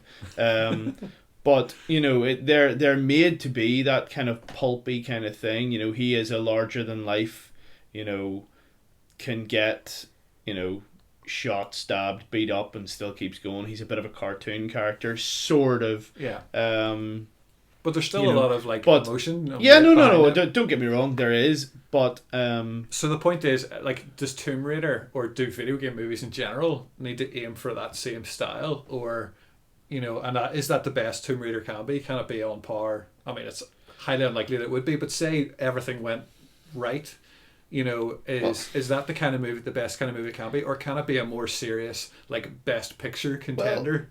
No. I mean, no. The Tomb Raider's well, not. No, but that's the point. Tomb Raider, yeah. So the question is, what are you hoping it will be? And that's my point. Is it going to be another Indiana Jones type film, even if it's only like Temple of Doom or Crystal Skull level? You know. No, I mean, I'm not expecting a Best Picture. You know, I'm not expecting an Oscar winner here. Of course not. But that's okay, you know, not every movie has to be that. Everything scratches an itch or can scratch a different itch. You know, sometimes you are in the mood for some big popcorn actioner, and that's okay. You know, you should be allowed to enjoy that. But I think that's all I'm establishing. Yeah, is what's the no, standard and you're hoping totally for. right. The problem is that there are, when you think of most of the video game movies that have been made, you can think of a you know, a genre film that was not taken from a different, you know, bit of source material that was good. Yeah. You know, so if you take the Resident Evil movies, certainly zombie movies, there's countless examples of them being done well. Now, there's a heck of a lot of examples of them being done really badly too. But, you know, there are good zombie films, so it can be done. And sometimes I do think that some video game movies are hamstrung by the fact that they are video game movies. They are, you know, they're prejudged that they won't be good. Yeah. You know, on the basis that they're... I would never consider... I mean, just from the point of view of, the reputation of video game movies, and coming from the point of view of, like, I have no interest in the source material at all, so I don't want to... you know, and you're totally, you know, you're not going to be unique in that. Yeah. Loads of people are going to feel that way. Yeah. You know, that's the problem. So, like, what would it take for Tomb Raider to be something that you'd be convinced to see? Like, what would have to happen? Like, could anything possibly happen? Or would a Best Picture nomination be the only thing that would ever make you watch a Tomb Raider film? I mean, obviously, if I heard it was good, I'd think it was good and I'd go and see it. You know but what I mean? Good? Yeah, but what level of good does it need to be for you to go see it? Because it would need to be a surprising level of depth, just like getting away from the action of it all. I think that's difficult because, like, video games are about, like, the action, what you're actually doing, you know what I mean? Like, all of the plot is sort of there to sort of serve this, you know, what you have to achieve and get on with. And then, and when you're saying about books, like, books, you know, it's all being written from the point of, like, what is this character thinking, and why are they saying this, and why are they doing this, and then that translates really well into, like, a screenplay. Yeah. And then a film, or take a game, and, you know, you have this, like, structure that's sort of there to keep it a game, and then you're trying to deconstruct that and turn a film, and it's not, there isn't that basis of, like, solid dialogue that works in a film. Because, like, I will watch, like, my mates play games sometimes and just have it on, and they're playing, like, Battlefield. There was these war stories sections, and I was just like, all the dialogue's so painful. Like, and it looks nice, and I understand that you need a story to make this campaign thing work, but, like, that's just not, you know, everything is so beautiful and everything, and then that's where the corners are cut, and the way that these characters interact is so unnatural and weird, and I think that's just kind of... Yeah. No, that's true, and like, from an outsider's point of view, that's definitely the reputation, the image that video games have. You know, that's just, you know, and their victims. You know, nobody's brought that. You know, they've brought that on themselves. You know, because for every good game that there's been made in terms of tone and dialogue and character development and consequence, you know, you think about The Last of Us. The Last of Us is... you know, I mean, I know a guy who didn't play The Last of Us. He watched over the course of however long it was, he watched a 10-hour version of it, which was all the cutscenes and sort of compiled, and loved it. And he's not really a gamer, because The Last of Us is a strong piece of narrative. Like, it's a good, strong story, which we don't see enough of maybe in video games, you know.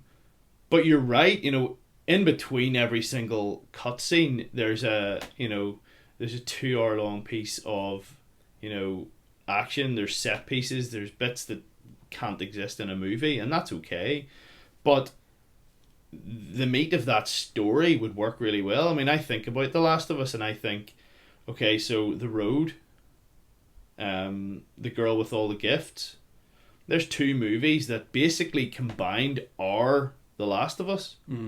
Both of which are good movies too, you know what I mean? So... But that's the thing, like, it strikes you as, like, cinematic, and then it makes sense to make a film out of it, but it doesn't make sense to take a film or a game that does really well and it's just like successful, like Assassin's Creed, and go, well, we'll make a film on it. Yeah. Oh no, totally. Yeah, that's it. It's Well, I mean, smarter. it does make sense to do that because they probably made a lot of money out of it. Yeah, I know, but like, Well, if you yeah, think but about in it, terms of from an integrity point of view, you know, in terms of making Yeah. a good movie, Yeah, rather because than you a would take a profitable book, one. like if people take a film from a book. I mean, obviously they were going to make films out of Harry Potter, and like in my opinion, the books were as bad as the films. But when people go and look for a book, they're like, yeah, that'll make a good film. I think like if people went and found like The Last of Us is like such an obvious choice. Like, and I basically know what the structure is or whatever, but like that's just strikes you as a film. And, Yeah. like, why haven't that been made over this? I know. World of Warcraft. I know, and that's the Weird. thing. Like, you know, it's they take, you know, you're buying on the money. They look at the bottom line. They look at how much money these games made. They go, okay, so there's a big appetite for this. You know, so people will want the movie, without really stopping to think, well, why is that game popular? The Assassin's Creed games aren't popular because, you know, there's this deep sort of evocative kind of amazing mythology and story. You know, the story's pretty good. I mean, I haven't played them, so I can't speak to that really, but, you know, so World of Warcraft, you know, people play that for reasons other than the ongoing story, presumably. Yeah. You know, when I talk to people who play it, I don't play World of Warcraft, but it's all about these, you know, raids and stuff that they go on. There's no story in that. That's the popular part of some of these big games, is not the story.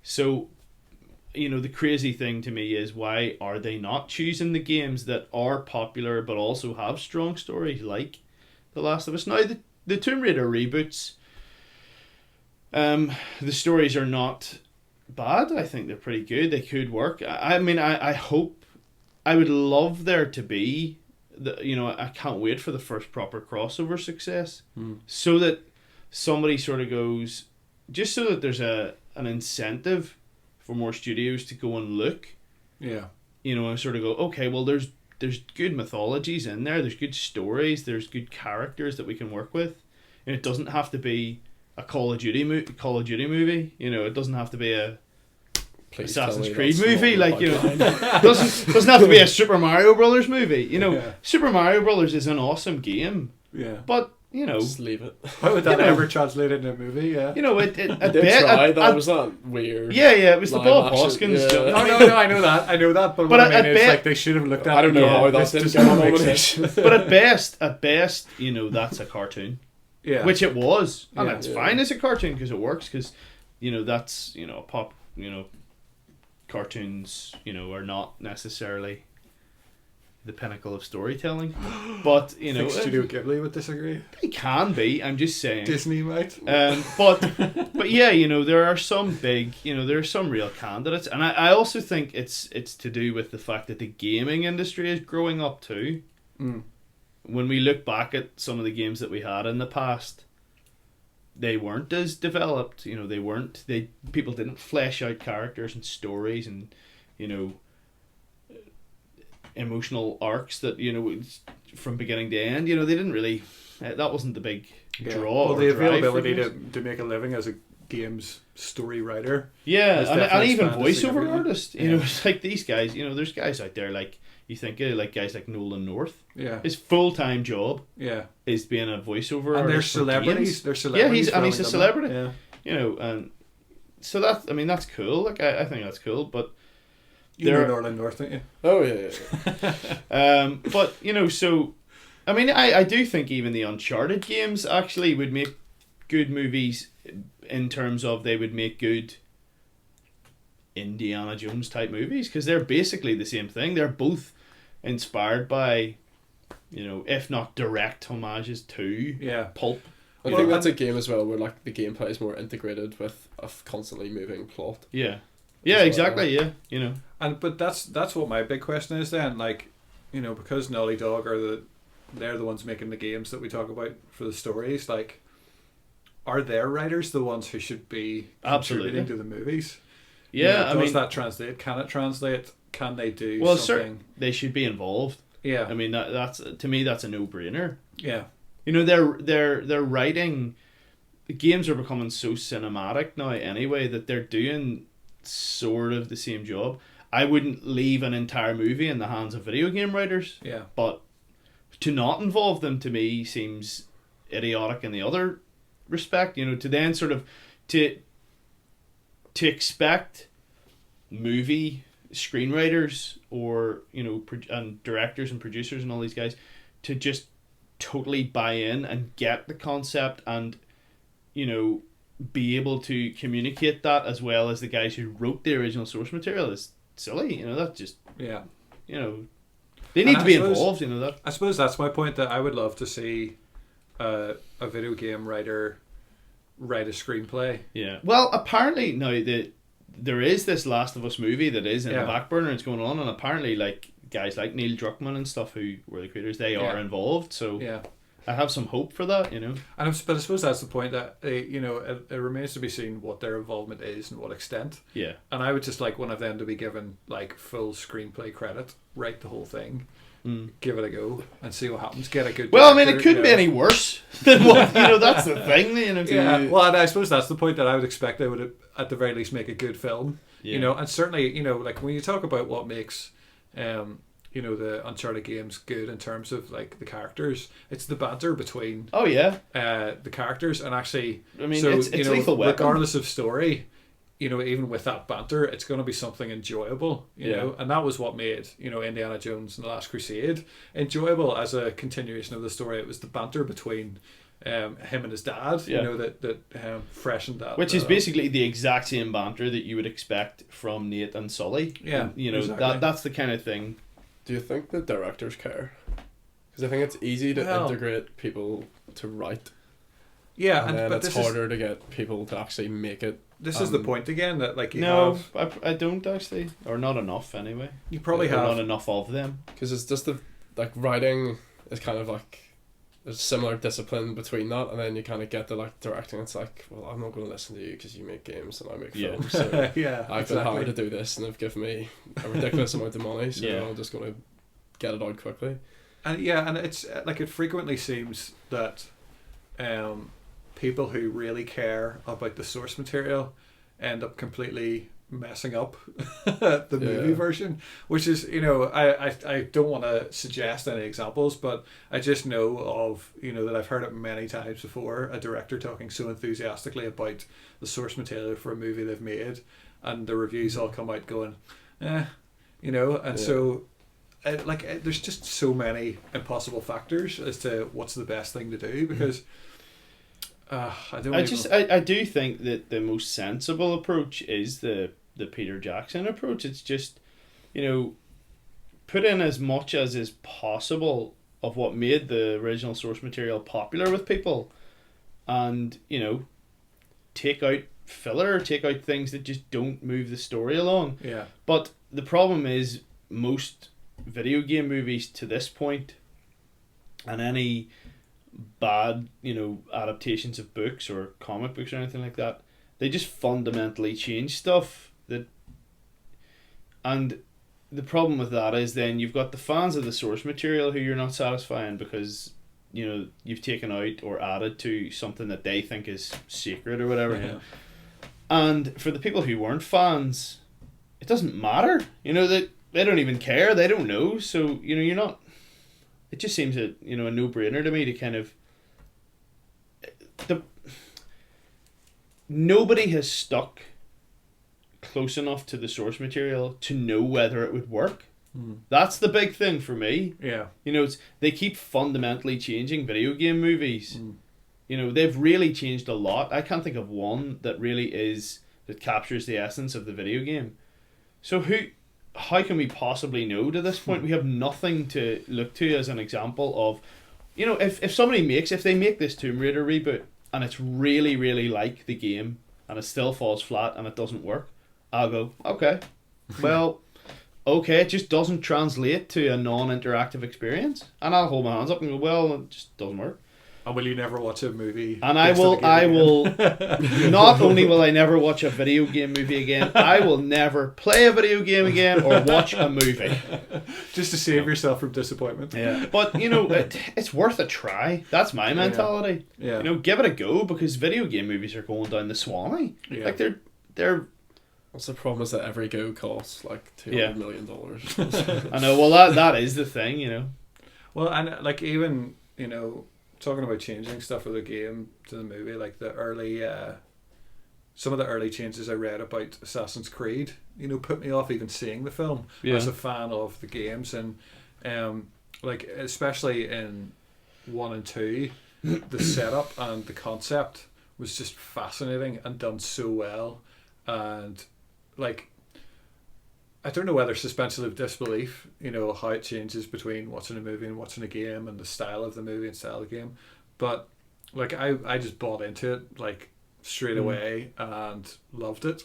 And so when I saw the changes they made and read about the changes they made, I was just like, as a fan, I was like, those don't make sense. Yeah. And so the question is that Hollywood changing it? Is it a director kind of going, oh, that idea from that game's crazy, we need to make it this to make it probably more believable? But in this case, for me, it just seemed stupider, I also again to visually, because you're not controlling the character getting into a situation, therefore they try to spice it up to make it look like a more significant thing, when it actually, I mean, again, for me, that's just sort of, it goes, the difference between blockbuster and indie. And I think if you want to have a faithful movie adaptation of a lot of games, you need to have a more indie sensibility of, there's something unusual about this, but we're just going to accept it, instead of trying to go, how can we make this make sense? Yeah. Because usually you end up making it stupider, by trying to make sense of something that is just weird. Yeah. I also resent the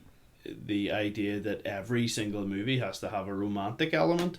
Because it seems like everything has to, it just seems like, and so many games don't, and then they're shoehorned in, or so many bits of source material that, so, well, this isn't actually an example of that, but say you take something like Transformers, the human element must be shoehorned in. What sort of the original cartoons and comics and stuff like that, it was all about the Transformers, it was about the robots themselves, and then it just became about, the movies became about Shia LaBeouf and Megan Fox, and then Rosie Huntington Whiteley, but so it's like this idea that it needs this sort of, and I actually was thinking about this earlier today. I was sort of trying to think of movies that have no humans in them whatsoever. There's so few, like, but this idea that human relationships, and specifically romantic ones, are somehow absolutely essential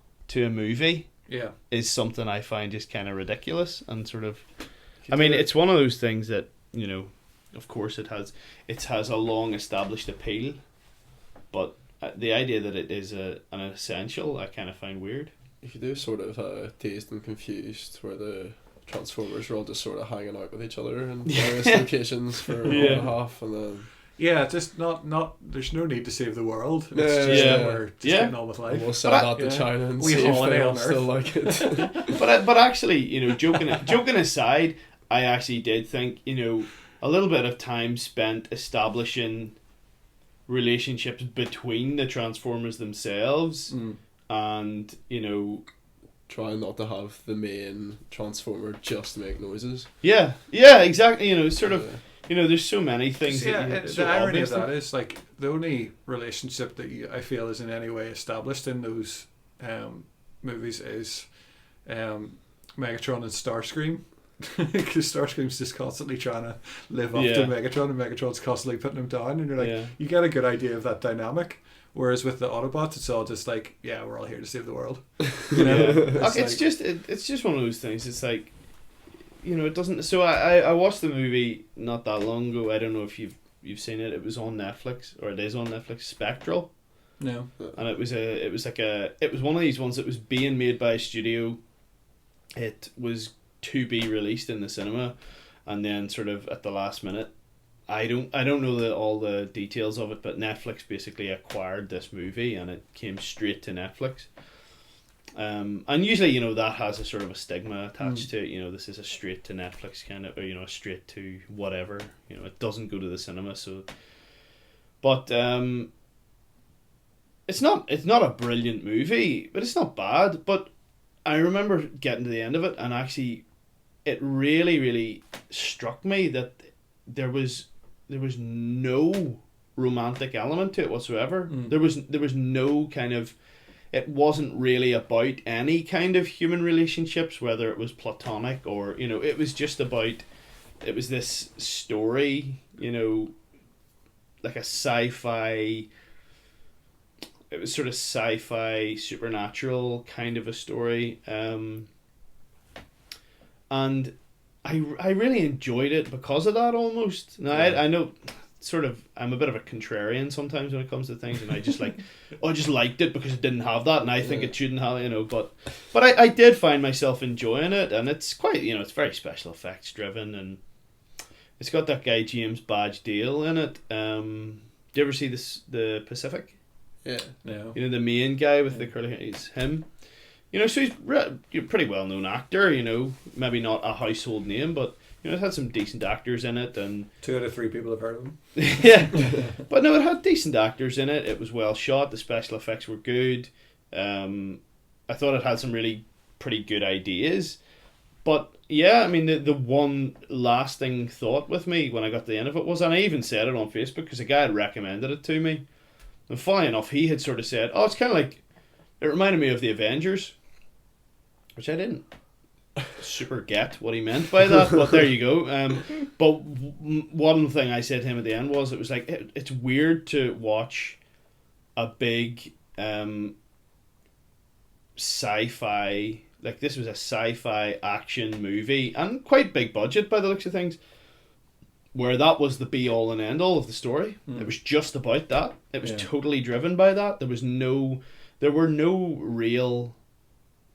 even any sub stories to it. You know, there were no other plot, you know, lines, and it was quite nice. It was quite concise and sort of, it knew what it was doing and it did it. You know, I quite enjoyed that. So that really, in my mind, that kind of compounded this idea that not everything has to have that kind of a, you know, some films can just be very concise and about this one idea, and I like that. You know, Was it like throw down some major Rogue One spoilers? Like for me, that's a big example. You both have seen it, yeah? yes, Like that's a big example of a blockbuster recently that didn't have a romantic element. This is a major spoiler, so I'll probably not even keep this in. But when they're it's both, been out long enough. Yeah, now, when you know. they're both sitting there on the beach, I was like, oh, they're gonna kiss, and then they didn't. And I loved that. I was like, I was really expecting this. The suggestion as soon as they started like climbing up that thing, it was all just like, oh, I got annoyed. I actually do. I don't really necessarily identify with the whole like lack of romance thing. I think really? it's kind of fine, but that's one film where I was like, I did notice. I was like, oh, they haven't done that. Like, it's just done it. It's not that It's just. Is that a problem for you in that film that they didn't? It was a problem for me that they did. Yeah, You know, it was because it had been so avoided, and then it was just like, oh, actually, screw all originality. yeah. But that's kind of what I mean. Wait, no, I'm lost here. My point was that like they didn't have a romantic moment. Well, what Peter's saying is that it's not explicit; it's implied. Yeah, you know, they didn't kiss. I really but didn't even feel that. Oh yeah, no, I shot where they're like, she's. I Like, kinda got he's, the- like, holding her. No, and I totally got that as, you know, like literally that scene for me was we did this and it was worth it for what we did, and it's just like a natural human. Like if it had been 2 guys, or if it had even been the robot. Nah, if it had been 2 guys that would have been standing on either side of the frame, like staring off at this thing as it came and wiped them out. No, and that's what should have been. I would see it as a brothers in arms thing, and they would No, have a manly I hug. agree. With Peter, I actually thought, you know, if you take. No, I would need to watch it again. Maybe I did only see it once, but to me, I thought there was a few implications, you know, a few knowing looks or little bits of patter and stuff, and it got to the end, and even, you know, making sure they found each other in the end, and him sort of, you know, I kind of felt that there was an implication that there was a romantic element there, but and certainly it seemed to be sort of consolidated in that last moment. But I don't know. I mean, you know, totally didn't get that. But that's the point I was making. You know, it's not that I you know, have some problem with it. You know, it's like I have no problem with a romantic element in a film. Yeah. What I object to is the idea that a film cannot exist without it. Yeah. And I think there's a lot of directors and studios and who are too afraid to make that because they think this human interest part of it is going to be what draws in a certain element of the audience or satisfies a certain. And I just sort of think that's silly. You know, there's no need for it. You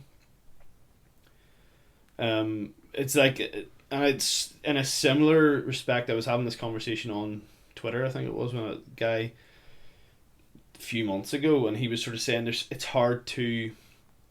Can you think of that many films where the female character is not, her identity doesn't come from her relationship to another man, whether it's romantic or father-daughter or something like that, and that even kind of feeds into it too. You know, it's like, yeah, there aren't really enough female roles maybe where that female lead is just the lead. That's it. You know, she does what she does in the film, and that's it. That's the end of it. And but I do think actually you can kind of extend that to men now. You know, I don't think, you know.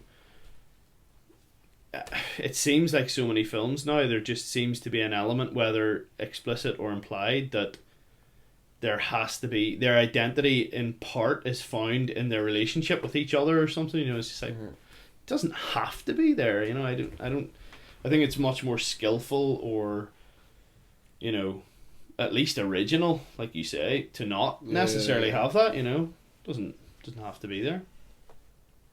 Well, are there my 2 cents? Are there any other examples then of movies that you can think that you've enjoyed that didn't have that? That didn't have a romantic element at all. Yeah. I mean, there are some. So unless it's spoiler territory, you can think of a lot where, you know, it's like they're a real kind of a very specific genre movie. You know, that doesn't have one necessarily, but you know, mainstream Hollywood. You just but big mainstream Hollywood films. What about Kong Skull Island? Yeah, well, I mean that's the thing. You know, there's more than a little bit of an implication that, you know, Brie Larson and Tom Hiddleston are attracted to each other, and you know, there's I think that's. But that's just natural. Tom has his shirt off. Does he actually have his shirt off, or is it just a tight shirt? People keep referring to him as having his shirt off, but I don't remember that. I don't remember him having his shirt off. Yeah, but you know, but that was a dream, Josh. It's like I mean, it's just a. It's like if you put Tom Hiddleston and Brie Larson in a room together, you know, are they not going to be attracted to each other? No, I mean, I don't, you know. Yeah, that is the other side. Like, that these are just stories about people in their lives, and that's what happens. And in extreme circumstances as well, yeah. you know. And that's fine, but you know that even comes back to why Tom needed to be there in the first place. Yeah, you know, they were well, you know, the scientists were well escorted by well-trained soldiers and you know, well looked after in that regard. Or even why Brie Larson was there as a journalist, a photographer. You know, you're just sort of like, well, how did she manage to wangle her way onto this expedition when she is really kind of at odds with everybody on it? You know, it's like, that's neither here nor there. That's a conversation for another time. But you know, there's almost, you know, they have contrived this situation where these two, you know, attractive people are there on the island together. You know, it's not totally necessary. You know, why, you know. Well, what was interesting was, but I mean, I don't object to it in Kong. You know, it doesn't bother me. But I think that when you're, you know, making your Hollywood films and you're deciding, you know, which attractive people to put into these positions, it's like, well, you can't help if they're going to be attracted to each other, and it's obviously conscious decisions. Well, that's the thing, you know. Even you know, it starts at casting, like you say. You know, it does kind of in a way, but you know, it does also start with the story. You know, like I say, I enjoyed that film Spectral, and it was written in, well, I don't even know if it was written intentionally to omit that, or if it was just like, no, this is the story we're telling. Just naturally went that way. You know, there are stories to tell. Yeah. That aren't about the romantic relationships between people. Yeah. You know, so tell more of them, and don't, you know, worry so much that, you know, maybe some people are going to be like, well, there wasn't a guy and girl who got together. You know, it's just kind of. Well, so is there an implied attraction between George Clooney and Sandra Bullock in Gravity?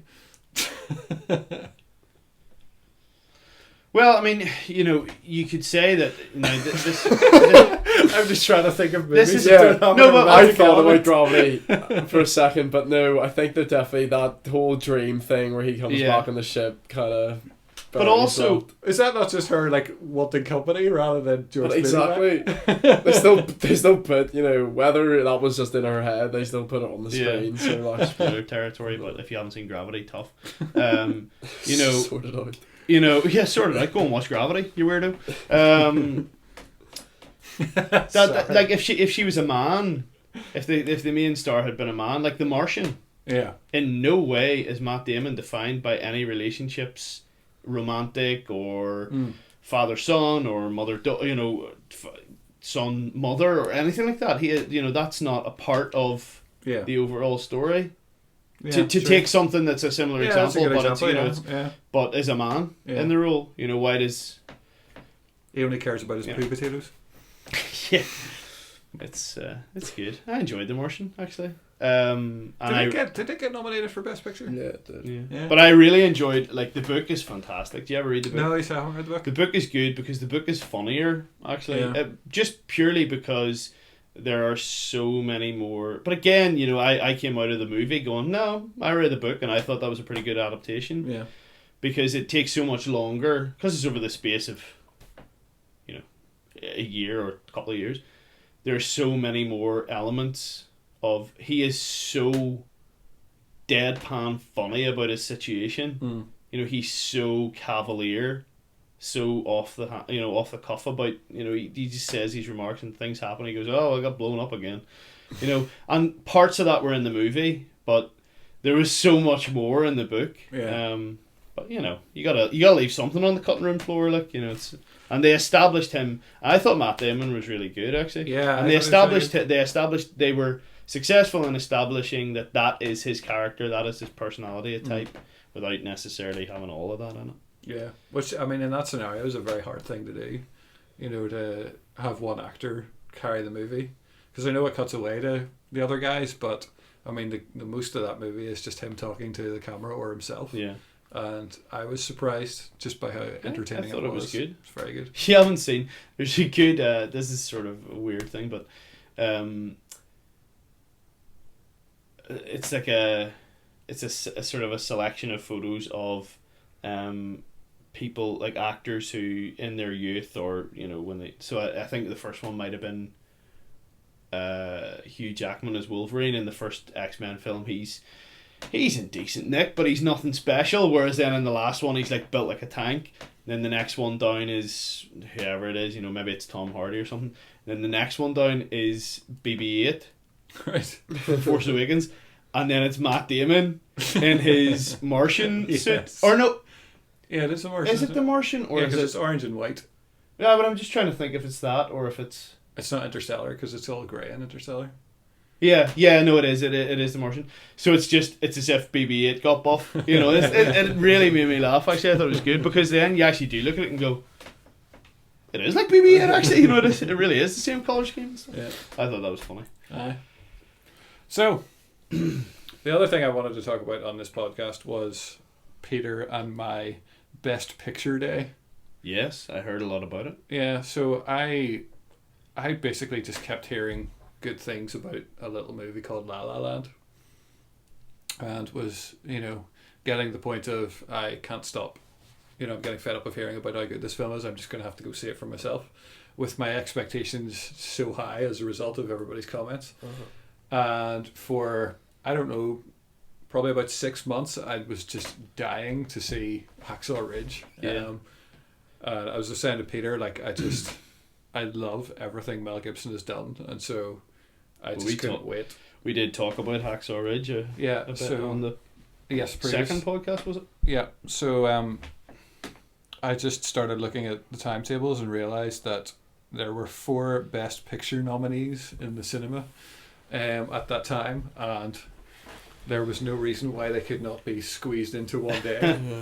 So between it's a long day. Between 12 that's some shift you put in. Yeah, because I can't get my AMs and PMs right. Between 12 noon and 11 PM, I was in the cinema at Dublin Road in Belfast, seeing La La Land, Manchester by the Sea, Lion, and Hacksaw Ridge.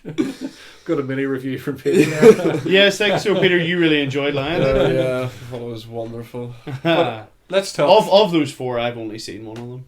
Which was I only Hacksaw. saw Hacksaw Ridge. But so that's- far, So that's desperately trying to do a spoiler-free talk through our day. don't worry. Don't worry about it for my account, but for our millions of listeners, you might. Well, La La Land was like I think we sandwiched things well because I wasn't there for long. yeah, sorry, I did. Yeah. I should say.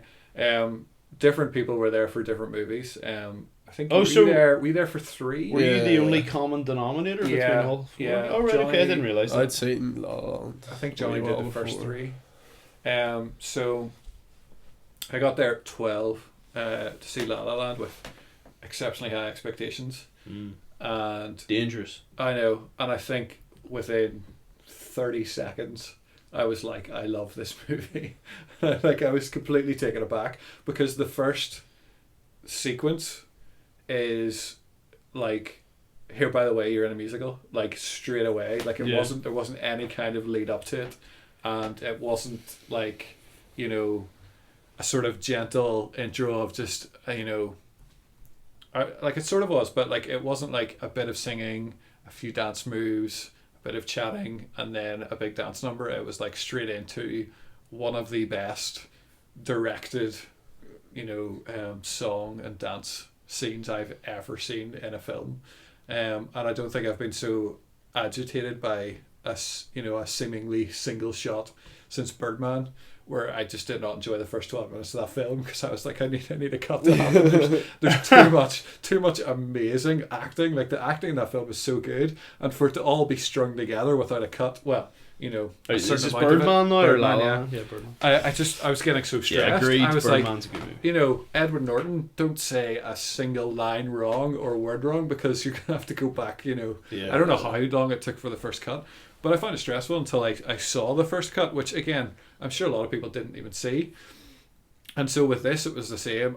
And in this, the camera work is just incredible. Now I don't want to spend the next hour talking about just the first scene. So La La Land was as good as everybody said and just blew me away. You say everybody. I've generalizing again because I had heard a negative opinion from someone that I just wouldn't have expected it of, and it actually put my mum off going to see the film because it was someone who's close to her and therefore she obviously trusted their opinion. Yeah. And I just kept saying to my mum, within 30 seconds you'll love this film, and has she seen she it? eventually In the did. interim? She eventually did, and Good. she was like, you know me so well. And I was like, I like to believe that, but I think it's just such a good movie. It's like a safe bet. But yeah, like I came out of it and like I wrote a review immediately, which was, I'm not ready to talk about it. And I just think that for me actually really well sums up just how good La La Land is and how much there is to it that I couldn't, put it into words immediately, and I just haven't bothered. I haven't gone back to try to. But when we came out to buy tickets for the next film, they were showing the trailer in the lobby for La La Land, and I just turned to Johnny, one of the other friends who was on the day, and said I could just walk straight back in and watch that again. Like Wow. It was just so good. Peter, what were your thoughts? On La La Land? Yeah. Yeah, it's a wonderful film. I mean,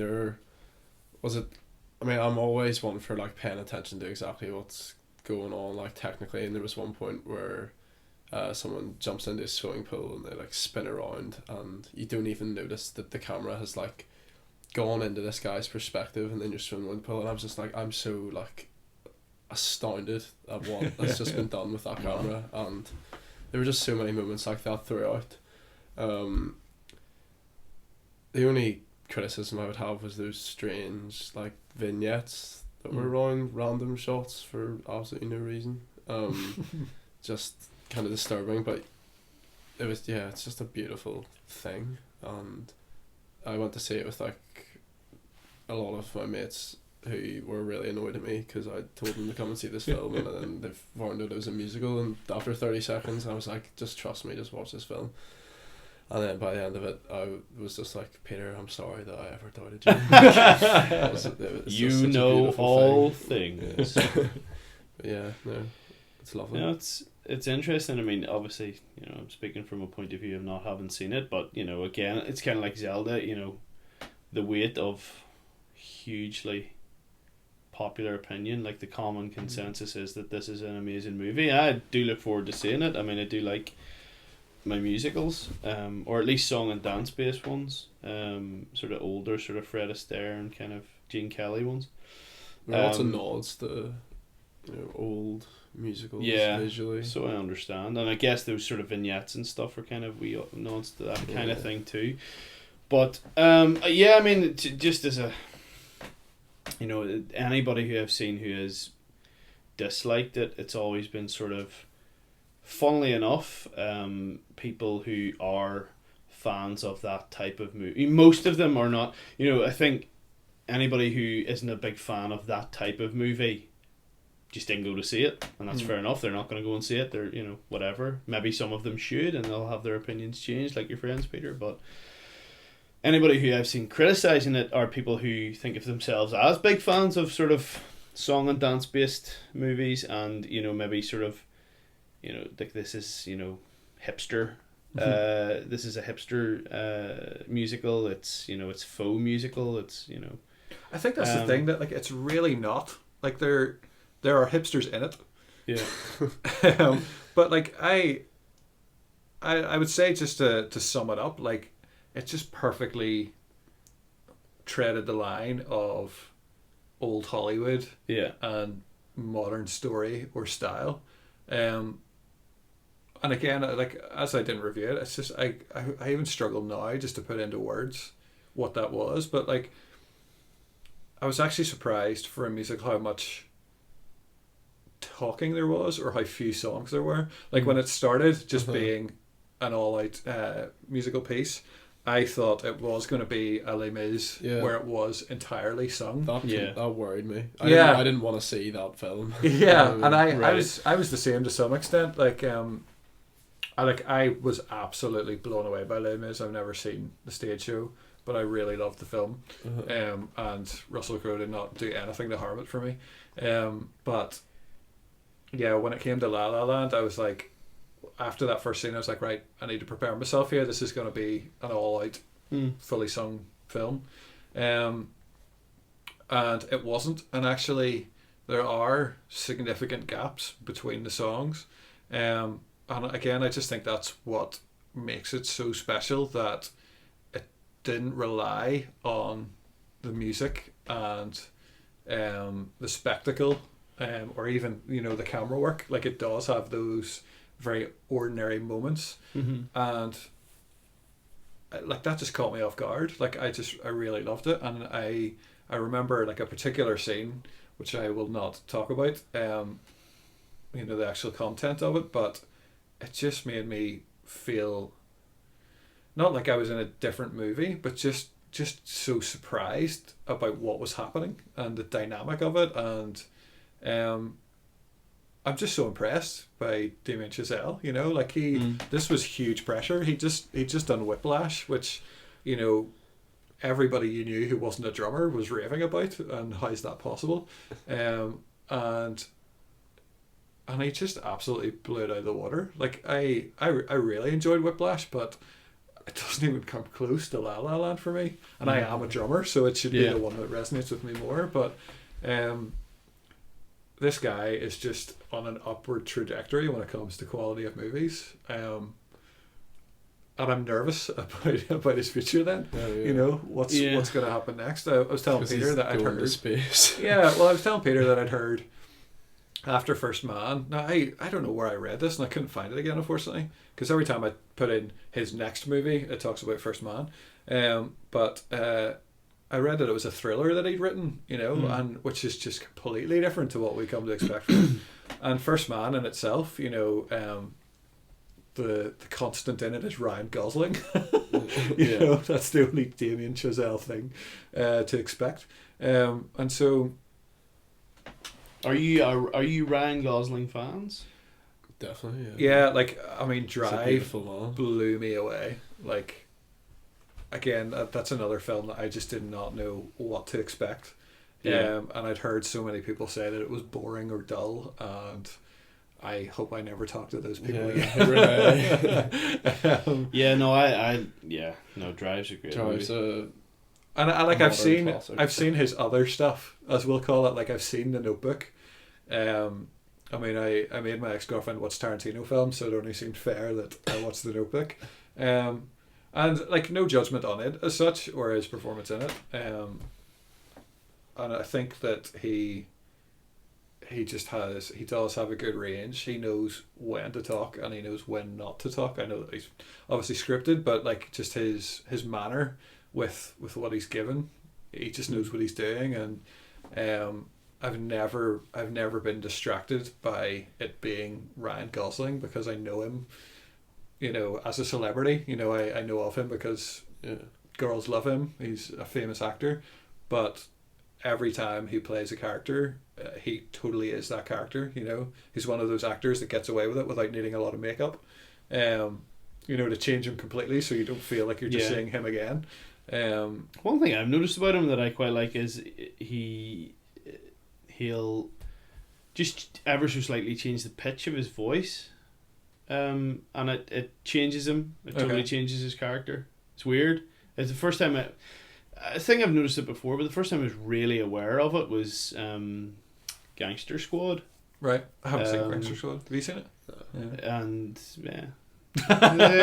Again, that was my impression. It's alright. It's fine. It's quite. Do you know, there's parts of it I really enjoyed. Actually, I thought Sean Penn was really good in it. Anyway, and actually, I like Josh Brolin, but he does this kind of high nasal voice that just, I don't know, just really suits that kind of Prohibition era cop kind of from that area. Just sort of, it was a good characterization. It was a good little quirk.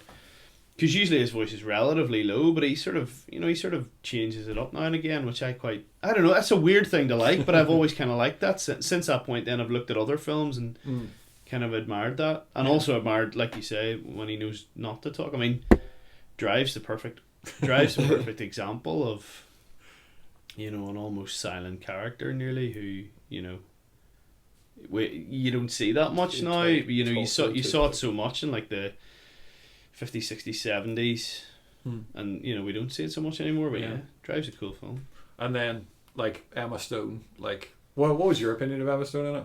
I mean, generally I don't like Emma Stone. But I don't either, actually. I'm not a big fan. I mean, she wasn't terrible. At times she was a bit Emma Stoney.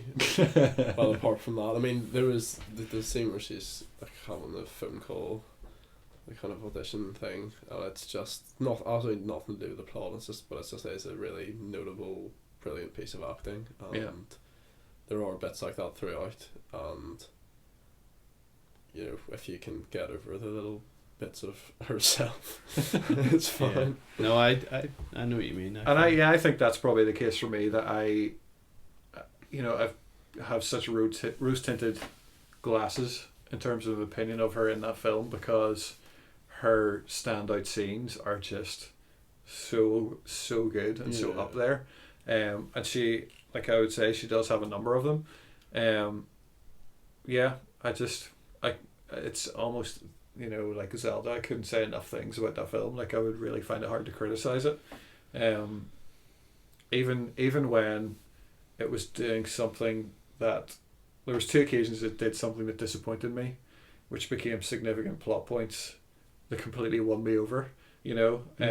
Again, I would just be too spoilerific to talk about, but it really, it just totally won me over. Amazing. Cool. So it was an amazing start to my 4 films in one day. So what was the next one? Manchester by the Sea. See, out of the 4 that you've mentioned, out of the 4 that you mentioned that I haven't seen, Manchester by the Sea was the one before any of them came out that interested me the most. It's funny because it's the one I knew nothing about, and actually, again, it was its reputation of quality that drew me towards it. So that's why, I mean, the plan was the Best Picture day, and there it was available. So we saw And you that did next. you did enjoy it, didn't you? You liked, Yeah, like is Lion the only dud from the day? we'll get to that. Oh, he doesn't want to. Like Manchester by the Sea as a whole for me is like The Dark Knight, Right. if that's a fair comparison. I have no idea what you're Well, you're gonna have to give me more. You're gonna have to give me more than that because, well, I haven't seen because it of all the from- jackknifing trucks. So, I mean, it's a slightly unfair comparison, but with The Dark Knight, when I think about what I loved about that film, there's a few action set pieces that were just spectacular, like the lorry obviously being a key one, and the rest of it is Heath Ledger. Like, his performance and his character is just incredible. And that's what I remember of that film. Like, when people ask me, Batman Begins, I think about Scarecrow. It's funny, I suppose that is the case with most of the Nolan films in the Batman series. Like, the bad guys are so interesting. But when it comes to The Dark Knight, like, as a whole, what I think about is Heath Ledger. And with Manchester by the Sea, when I think, what did I really love about that film? It's Casey Affleck. Like, he is just on such another level of acting in that film. Like Casey Affleck.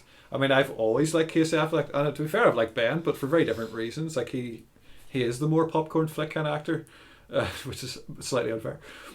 But it is a wee bit unfair. Actually. Casey's the one that I'm. That's what he's known for, but he's. Yeah, well, exactly, and that's more what my point is. Whereas I would know. No, Casey I do more know for, what you mean. No, I do know. What you mean. And I think for me, Casey's been a bit more circumspect about the things he's chosen to do. Yeah, let's just say. And this is the thing that this is the absolute pinnacle of his career of everything I've seen so far, and in the same way I could talk for days about La La Land, when it comes to Manchester by the Sea, it would be Casey Affleck that I would talk about for days. Like, the supporting cast are all very good. Michelle Williams is just on point as always. Like, I can't fault her in anything I've ever seen of her. Like, I've always found her massively off-putting. Yeah, I don't know why. Right from Dawson's Creek. Oh no, I loved her Dawson's Creek as well. Couldn't have her. Like, I just want to throw an Oscar at her every time I see her. And she's just adorable as well. Even when she's angry or upset. I don't see it. She's just adorable. I just cannot. I just cannot get on that. But that's and again, she plays a very small role in Manchester by the Sea. Well, she plays a significant role, but her screen time isn't huge. And there's one scene in particular, which is the one she gets the Oscar chucked at her for. And yeah, I was just mesmerized by Casey Affleck. And like, the story is hard going as well. Like, it's tough stuff that it deals with. But it's perfectly pitched. Like, like, it has just such strong emotional moments that I find it hard to think of something else that's had such a significant impact on me, like a real life application. This is what I can almost empathize with that real life scenario, because they are very significant real life scenarios. Something like La La Land, which is although a more grounded musical, is still very much Hollywood. fantastical. And even something like Hacksaw, which, even though it's based on real events, as a movie, does have a certain level of spectacle as well. But this, for me, was of them all, was the most emotionally impacting, I would say. Would you agree with that? It's a very human film, and it's very balanced between its emotions. Like, sometimes it's hilarious, just because, and there's a lot of attention to detail where, like, and I said this before, like, people will just like drop something, or like walk into something, and it's all just kind of left there, and it's funny, and then it's really sad, and it is just like a kind of like, this is their life, and it's kind of like, that's very just human. It's just the way. And it's never jarring when it goes between being funny and being serious. It feels very real. It's kind of like, Richard Linklater ish in that sense, I think. Which I like. And like, what did you think about in terms of directing? Apart from, like that one awful shot at the start where it stutters, like. Yeah, it's funny. I was gonna ask about the director because it's Kenneth Lonergan. Yeah, and he doesn't actually have. Yeah, I mean, he doesn't have a huge body of directorial work. Yeah, and anything other than that, sort of that he's written. He was one of the screenwriters for Gangs of New York. Oh really? I think yeah. But like he's worked on things like Analyze That and it's Rocky and Bullwinkle and weird kind of stuff. Like it's sort of. But he is a. But I know he is a playwright. It's the theatre is his main sphere. Theatre and stuff, yeah. But you certainly get that from Manchester by the Sea, that this could easily be a play. Was it originally a play actually? I can't remember. I don't think so. But you could see how it could be very effective. It's simplistic in terms of like camera and everything. Like it doesn't need to do anything more. It's a bunch of people and doesn't just try to distract from that with doing anything different. In a good way. I mean, you like that. Yeah. And I suppose that's the point that it does. Yeah, it lets the camera linger long enough, and that goes back to how good the performances are. That you can very easily cut away from someone as they get into proper crying mode and then cut back to them. So the back of their head is when they burst into tears, and then you turn around and their face is wet. Whereas the camera doesn't give them that option. And it's because of the quality of the acting that you don't need to do that, and you can let them just go from one emotion to the next. And the guy, what's the name of the guy who plays his nephew then? Lucas Hedges. Yeah, like he was very good as well. Yeah. But forgot where he was from on a couple of occasions. Yeah. Who is that, sorry? I'm trying to place him. I don't know him from anything else. No, I can't. Yeah. No. Okay. But you can smell the budget. Yeah. Which is one thing. Oh really? Yeah. It's just kind of like it would be so much more. Could be so much more polished.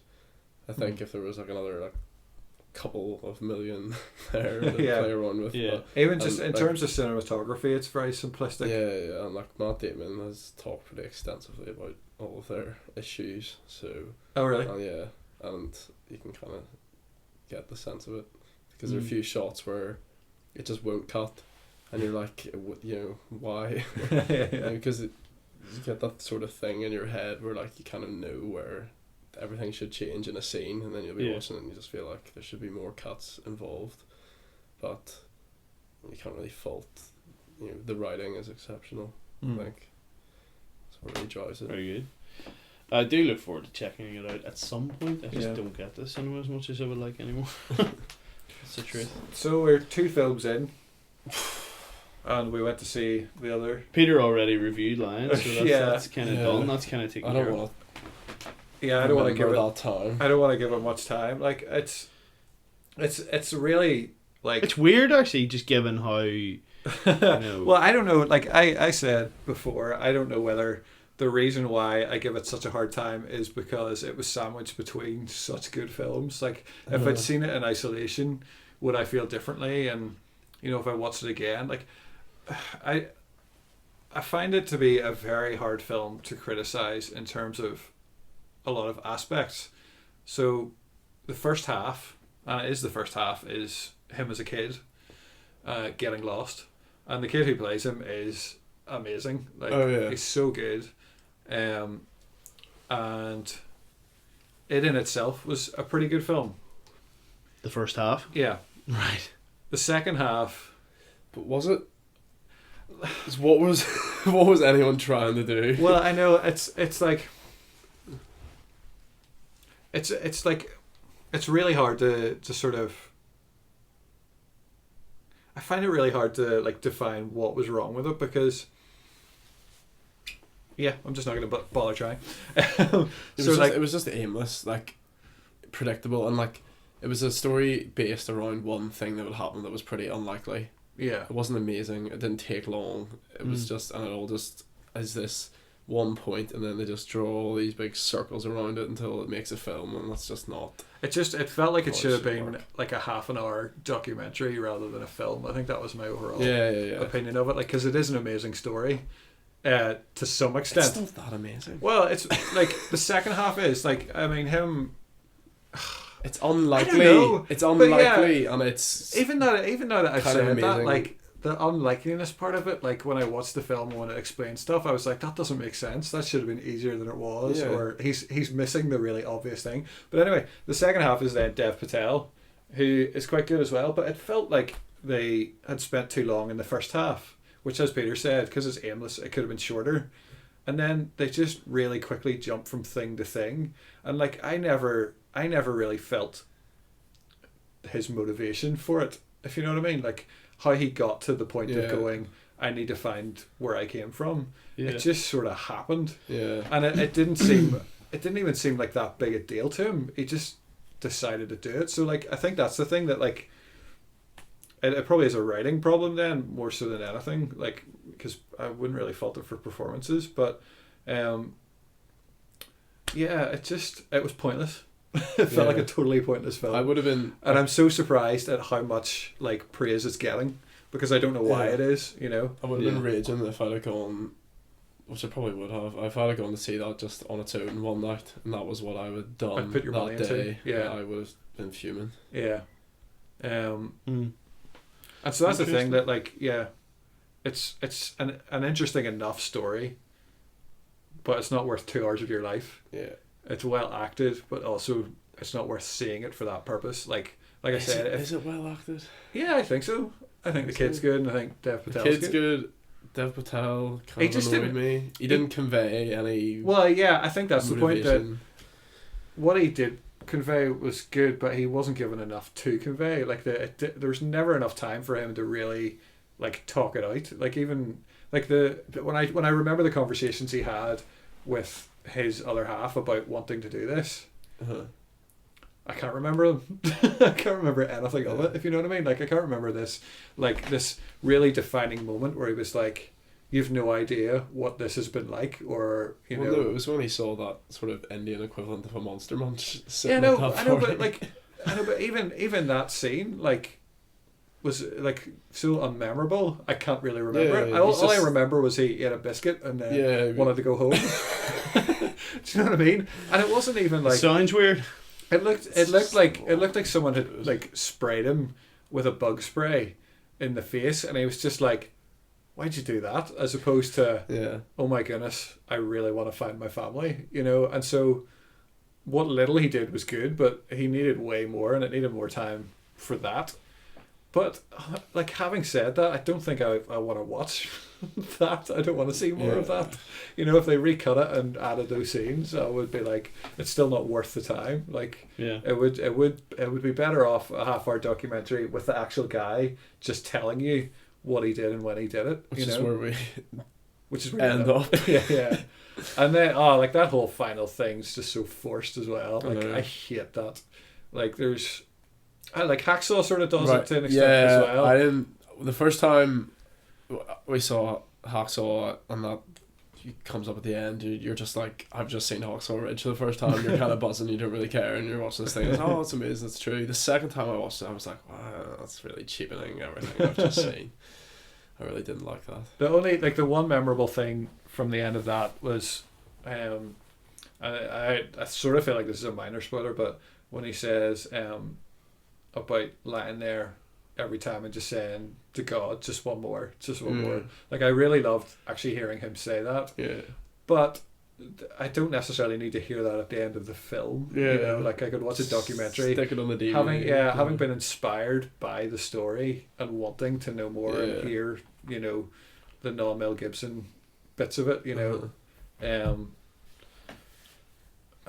But the one in Lion is just, they know what they're doing. They're doing it to try and get a reaction, and it's such a forced looking scene as opposed to you know, Yeah, you feel like you've just watched it's a complete setup, you know. comic relief after you're done. Yeah, with and have they done it 3 times? it. Yeah. But anyway, Lion is not worth your time is our conclusion. Yeah. Well, I won't rush to watch it then. And then we saw Hacksaw, which like I have to admit, Good movie. like Great war movie. during Lion, Anti-war before I'd movie, seen the yeah. whole thing and gone, that wasn't worth it. I wasn't sitting in the cinema in my third film going, oh, I really wish I hadn't done this. I wish I'd watched them all on separate days. Like, this is my second movie marathon. The first one was like 10 years ago, but it was things like Die Hard 4 and like just fun things in the cinema. Whereas there was something a bit more intentional about it because there were Best Pictures and there were nominees, and there were ones that, you know, some that I like, Lion in Manchester, which I hadn't read anything about. Yeah. You know, but like the whole experience was great. Like I would recommend it to people who it's an availability. If you can, you know, like it was Cheap Tuesday over here, so that meant I could see them all for was it like £3, £4 each. And yeah, like I think the thing that was good about it, and I don't know whether it was intentional. I honestly think it was just what times were available, but it was sandwiched by La La Land, the one that had won Best Picture for a minute and a half, and and Hacksaw Ridge, which I also would have happily given Best Picture to. I think, you know, because it was those two films sandwiched together, that meant that when I was sitting down for my fourth film, I was like, I can't flipping wait for this to start because I'm looking forward to this film. If Lion had been the last film, I think it would have been a very different experience. But we've talked about Hacksaw before. Yeah, I mean, it is brilliant. It's a great movie. Peter, I mean, what were your thoughts? Yeah, it's wonderful. I mean, great, thanks. Anybody? No, but I mean, like, yeah, it is wonderful. Mel Gibson's a fantastic director. There's absolutely, you know, any of his own personal, you know, directorial jobs. Well, I was going to say idiosyncrasies outside of his directing and acting, notwithstanding, this was one event. This is let's talk about this. May as well talk about I was just about to say I just don't like it just being brought up. And the whole Casey Affleck thing as well. Like, I actually don't care what he does. Like, he was the best actor that year, so he gets the award for the best I don't actor care that what year. he does. Is a bit strong, to be fair. But I agree. Just saying, you're giving him an well, award. I mean, you know, like Northern Ireland has gone through this recently with Martin McGuinness. You know, passing as to what you have done in the past. Is that what you're judged for at the end? And like, I mean, to stick with the Northern Ireland theme, George Best has his own airport now. And if you judge him based on, you know, his, you know, end of life, you know, he went the opposite, you know, like these are people who you hope have been redeemed from what they have done in the past. And you know, like, for example, it came out that Mel has been a, you know, financial supporter of I think it's a Holocaust survivor charity, you know, and obviously I don't know whether seems like a smart move. Well, yeah, but the thing is, the person who works for the charity who revealed this said he's been doing it for years and is very quiet about it. So it wasn't a publicity stunt, you know, it was just him doing something. And, you know, with Casey Affleck, I believe it was settled out of court, which for me, like, never sounds good. Yeah.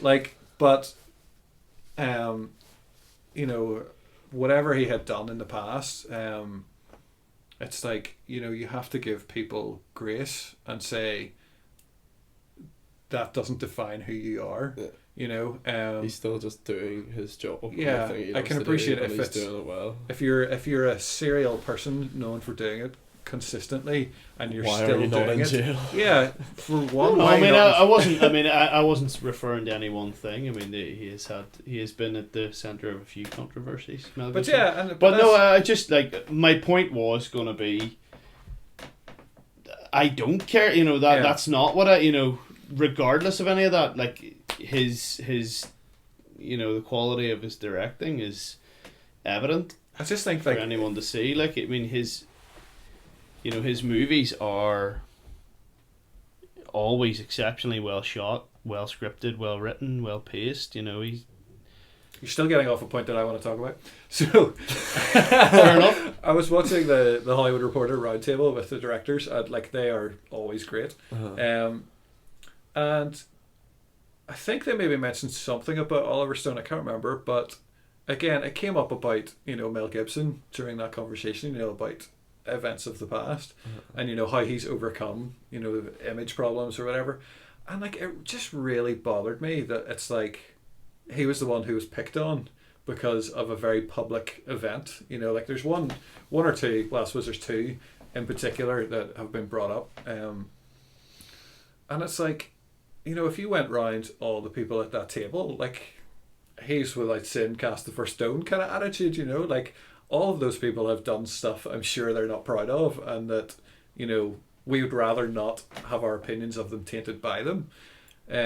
But Mel was the one that was picked on because his was a public event, and I just felt that was so unfair.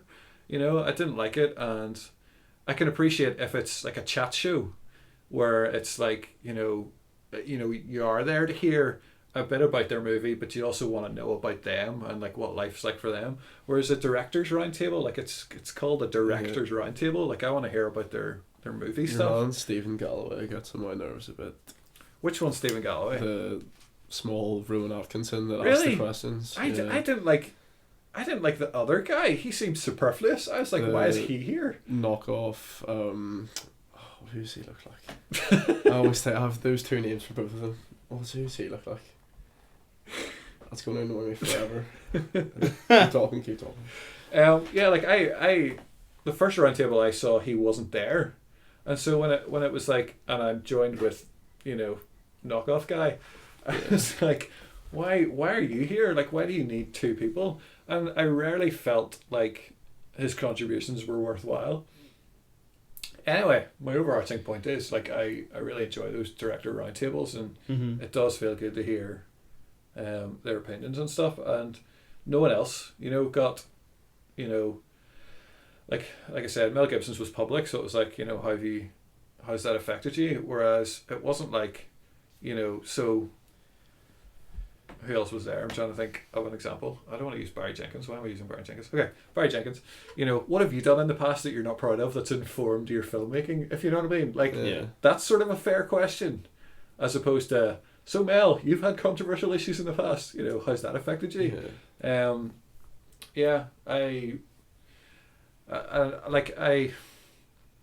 I felt the same when I came out about Brie Larson not applauding Casey Affleck. I just... has she never done anything that she's not proud of? Like I can appreciate the concept of not condoning things or speaking out against them, but when it's an event from the past that doesn't inform your body of work, it wasn't because of that he got this opportunity, and it doesn't affect his acting. I just think it's harsh. The point is, if he is innocent and doesn't have strong enough evidence to prove it, or if someone's coming with a completely unfounded accusation, but there's no way of disproving it. I reckon it's easier to give these people all this money that I have than be sat in a courtroom for 2 to 3 years. No, but that's what my point is. That's what I'm saying.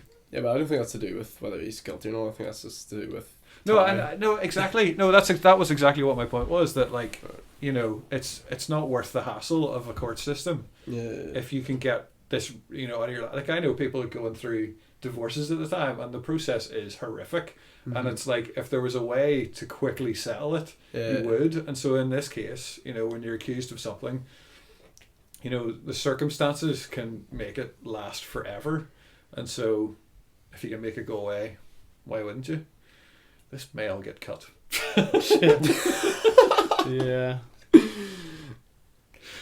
But anyway, Hacksaw Ridge. Yeah, like Garfield really won me over. Yeah. I know we talked about. We this have before, talked about this, yeah. But yeah, no, I've never been a big Andrew Garfield fan, but yeah, I thought he was brilliant. Really good, actually. I thought he was really, really good. Did either of you see Silence? No, I haven't seen it yet. Yeah. Was it a disappointment? Yeah, Yeah. definitely. It was quite a difficult thing to watch. I think, like, do you think it's worth watching? Like, is it a story worth knowing? No.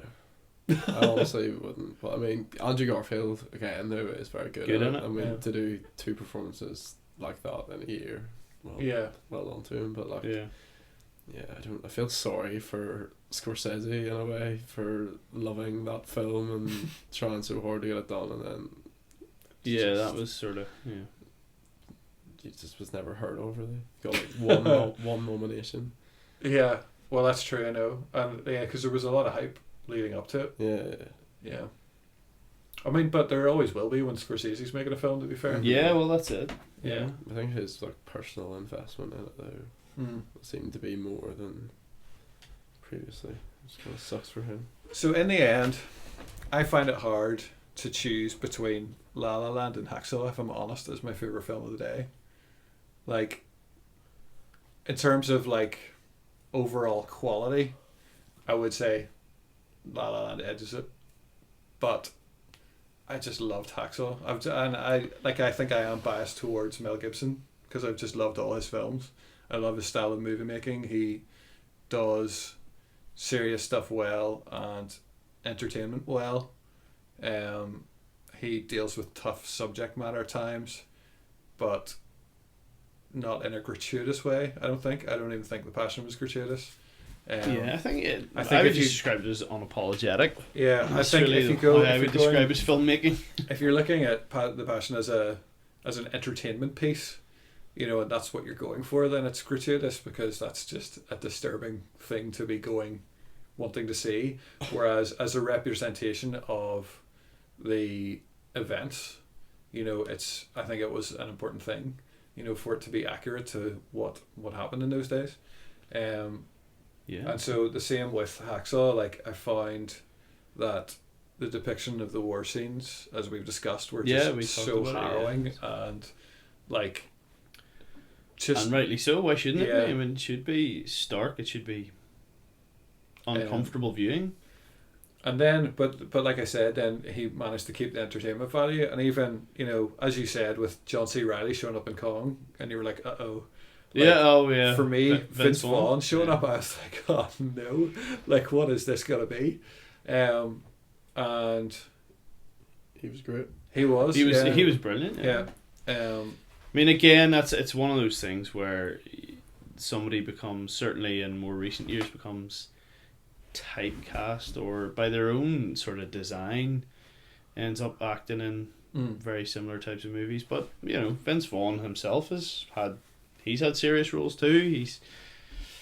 He's a good actor, you know, and Hacksaw Ridge was a nice reminder that, you know, he can bring some of that Vince Vaughn kind of smart motormouth swagger to a role and make it believable. I mean, as a drill sergeant, as a combat sergeant as well, like he's perfectly cast almost, you know, in that kind of, because there's an expectation that, you know, these dressing downs will be pretty colourful, and he excels at that. Like, so yeah, I thought he was fantastic. And then when it got to the more dramatic moments, he held his own. Like you say, like Andrew Garfield was just doing such an amazing job, and I do see him as this light shining in it throughout, you know, and every moment that I thought he's on screen, like he's holding your attention. Yeah. But Vince Vaughn does go well. And I don't know if we talked about Hugo Weaving. Don't think we did last time, but I thought he was really good in it. You know, that sort of, you know, at the start, you know, you have your mind made up about this character and who he is and what he's capable of, and, you know, and how he feels about his son, and you know, in some ways some of that's turned on its head, and, you know, I like that, and he's a great actor too, you know. Yeah. The only bit that was Sam Worthington was fine, but he just can't hold on to an accent. He just can't hold on to it. You know, he's fine for some of it, and then he just loses it, and you're like, oh. Yeah. But it's a very small criticism in an otherwise really good movie. Yeah. Which for some reason not an obvious reason, has just made me think of Logan. Like, because I was appreciating how good Hugh Jackman usually is with accents. Mm. I don't know whether you both agree with me, but I just remember when I first heard him interviewed, I was like, sorry, what? You know, where are you from? You didn't realise this was true. Yeah. Yeah, Christian Bale moment. It's funny actually. For the most part, yeah, I think he's very good. But he was a bit. I remember saying this, and like I'm really nitpicky when it comes to accents and consistency. He's a wee bit all over the place at times, and it's mostly in his singing in Les Mis. You know, Which is so hard. Like, well, the problem is at the start, like there's times where he's like, oh, he's doing an Irish accent here, and then he's English, and then it's sort of like you're just like, just make up your mind, just stick to one. Like I don't actually really care what the accent is, but just stick to it, you know. But I'm a bit of a, I annoy my wife constantly by going, he sounded Irish there. Yeah. She's like, just shut up. Shut up and watch the movie, would you? So, in that case, then, what accent did Russell Crowe have in Robin Hood? No. Or how many, I suppose, is the question.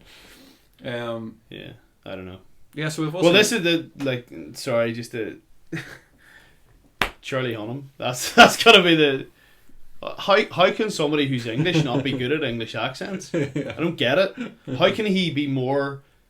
How can he sound... Like, how can he be more, you know, credible and believable in Sons of Anarchy as an American person than he can be doing English accents? I just find that weird. Well, it was an Anyway. it was an interesting thing that Ewan McGregor said before they started filming Trainspotting. He was like, I don't know if I sound Scottish enough to do this now, you know. Anymore. Which is hilarious because he's one of the few Scottish actors, you know, well, he's one of the Scottish actors of the main cast, you know. Like, the others are putting on their Scottish accent, so it's amazing that he was the one that was concerned about what his Scottish accent would sound like. Yeah. I suppose, you know, you do it long enough. He's done a lot of... He's good at his accents. Yeah, he's very good, yeah. But anyway, that's a bit of a... It's just a wee bit of a bugbear of mine. It's one of these things I have a thing about accents. So my question then is, have you seen Logan, Peter? No, I still haven't seen it. I don't know why. Is it because it's an X-Men film and you're not a big fan? Well, yeah, if it was another Wolverine film that came out and it was received like another Wolverine film, I obviously wouldn't really care. But actually, to be fair, I have seen both of those terrible things. But yeah, I don't know why I haven't got around to seeing it, to be honest. Yeah. Well, yeah, for me, it's just the opportunity, unfortunately, has not presented itself. It's just been... I do get very limited opportunities to go to the cinema these days with wife and 2 children. But I would genuinely say it's a drop of other viewing opportunities, you know. Yeah, I mean, it's literally like so good. Like I say, you know, Kong was the last thing I saw, and that was just because we were in London for the weekend. We had a few hours to kill before we went to see Wicked, and Kong was on, so we went to see it. The last time I was at the cinema before that was ages ago. Like, I can't even think, you know. So it's like, I'm dying to see Logan. I just haven't got around to it yet. Yeah. I'm also dying to see John Wick 2, though. So. Oh, I still haven't seen John Wick 1, so. Well, you are. Which I know I'm missing out. You are missing out. Yeah. That is an unapologetic, concise action movie there.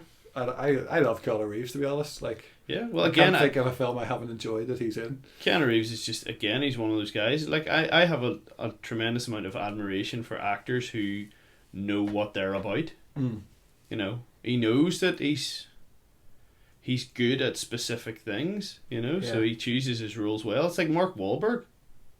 A lot of people hate Mark Wahlberg. I'm like, the guy knows what he's good at. You can't deny that. Like, he picks his films well. You know? Does he? He plays Mark Wahlberg in most of his films. You know, he's just like Mark Wahlberg. That's the kind of movies he's going for. You know, he's made a career out of it. Fair play to him. You know, but Keanu Reeves, I just think stoic. You know, kind of wooden characters, steely. Yeah, no, I wouldn't say wooden. I actually don't think he's wooden.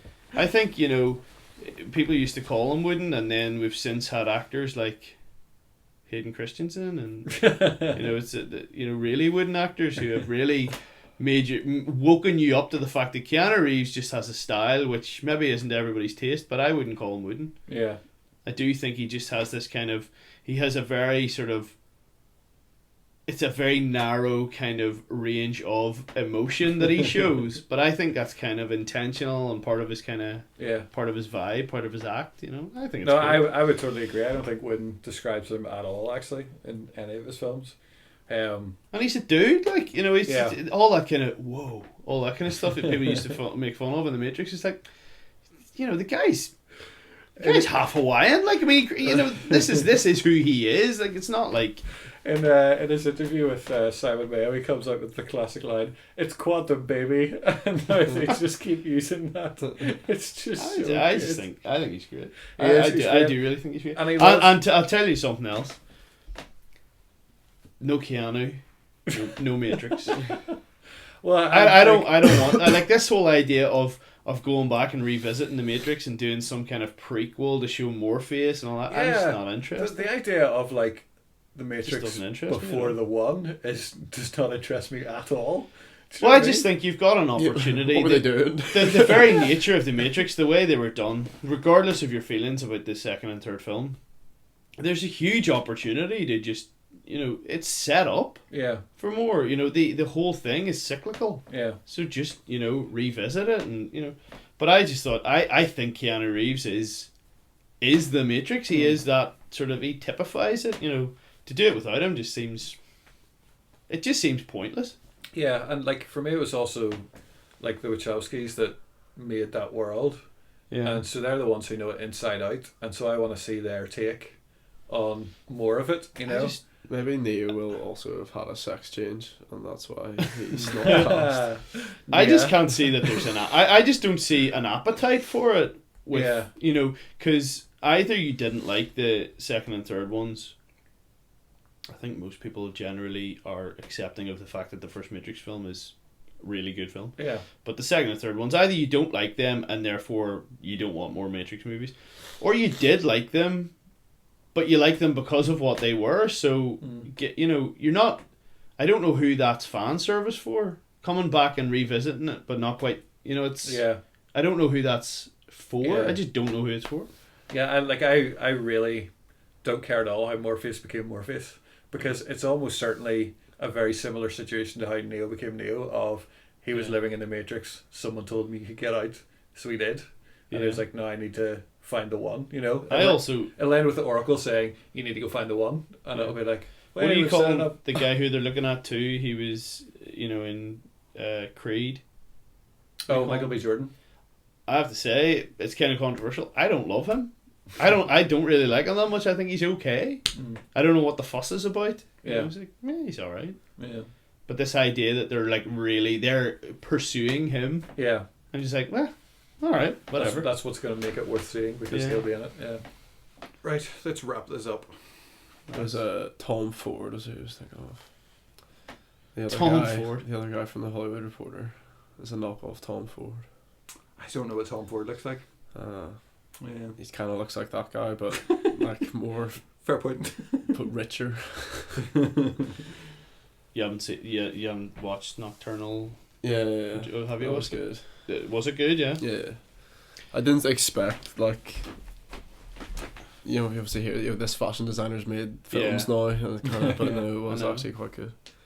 I know nothing about that film, so I really want to see it, but it was on the BitSocket podcast. It was there, like an advert for ages, and also just because trailers are really weird. Yeah, they use really generic like dialogue in it. It's a bit like the Ghost in the Shell, you know, what they've told you is a lie, you know, and like that kind of stuff. I can't remember what it was, not turn on, but it was stuff like that. The Ghost in the Shell trailer that came before the John Wick one, and just looked like one massive film that kept going. Yeah.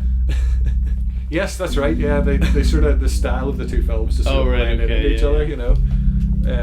Right, let's finish this.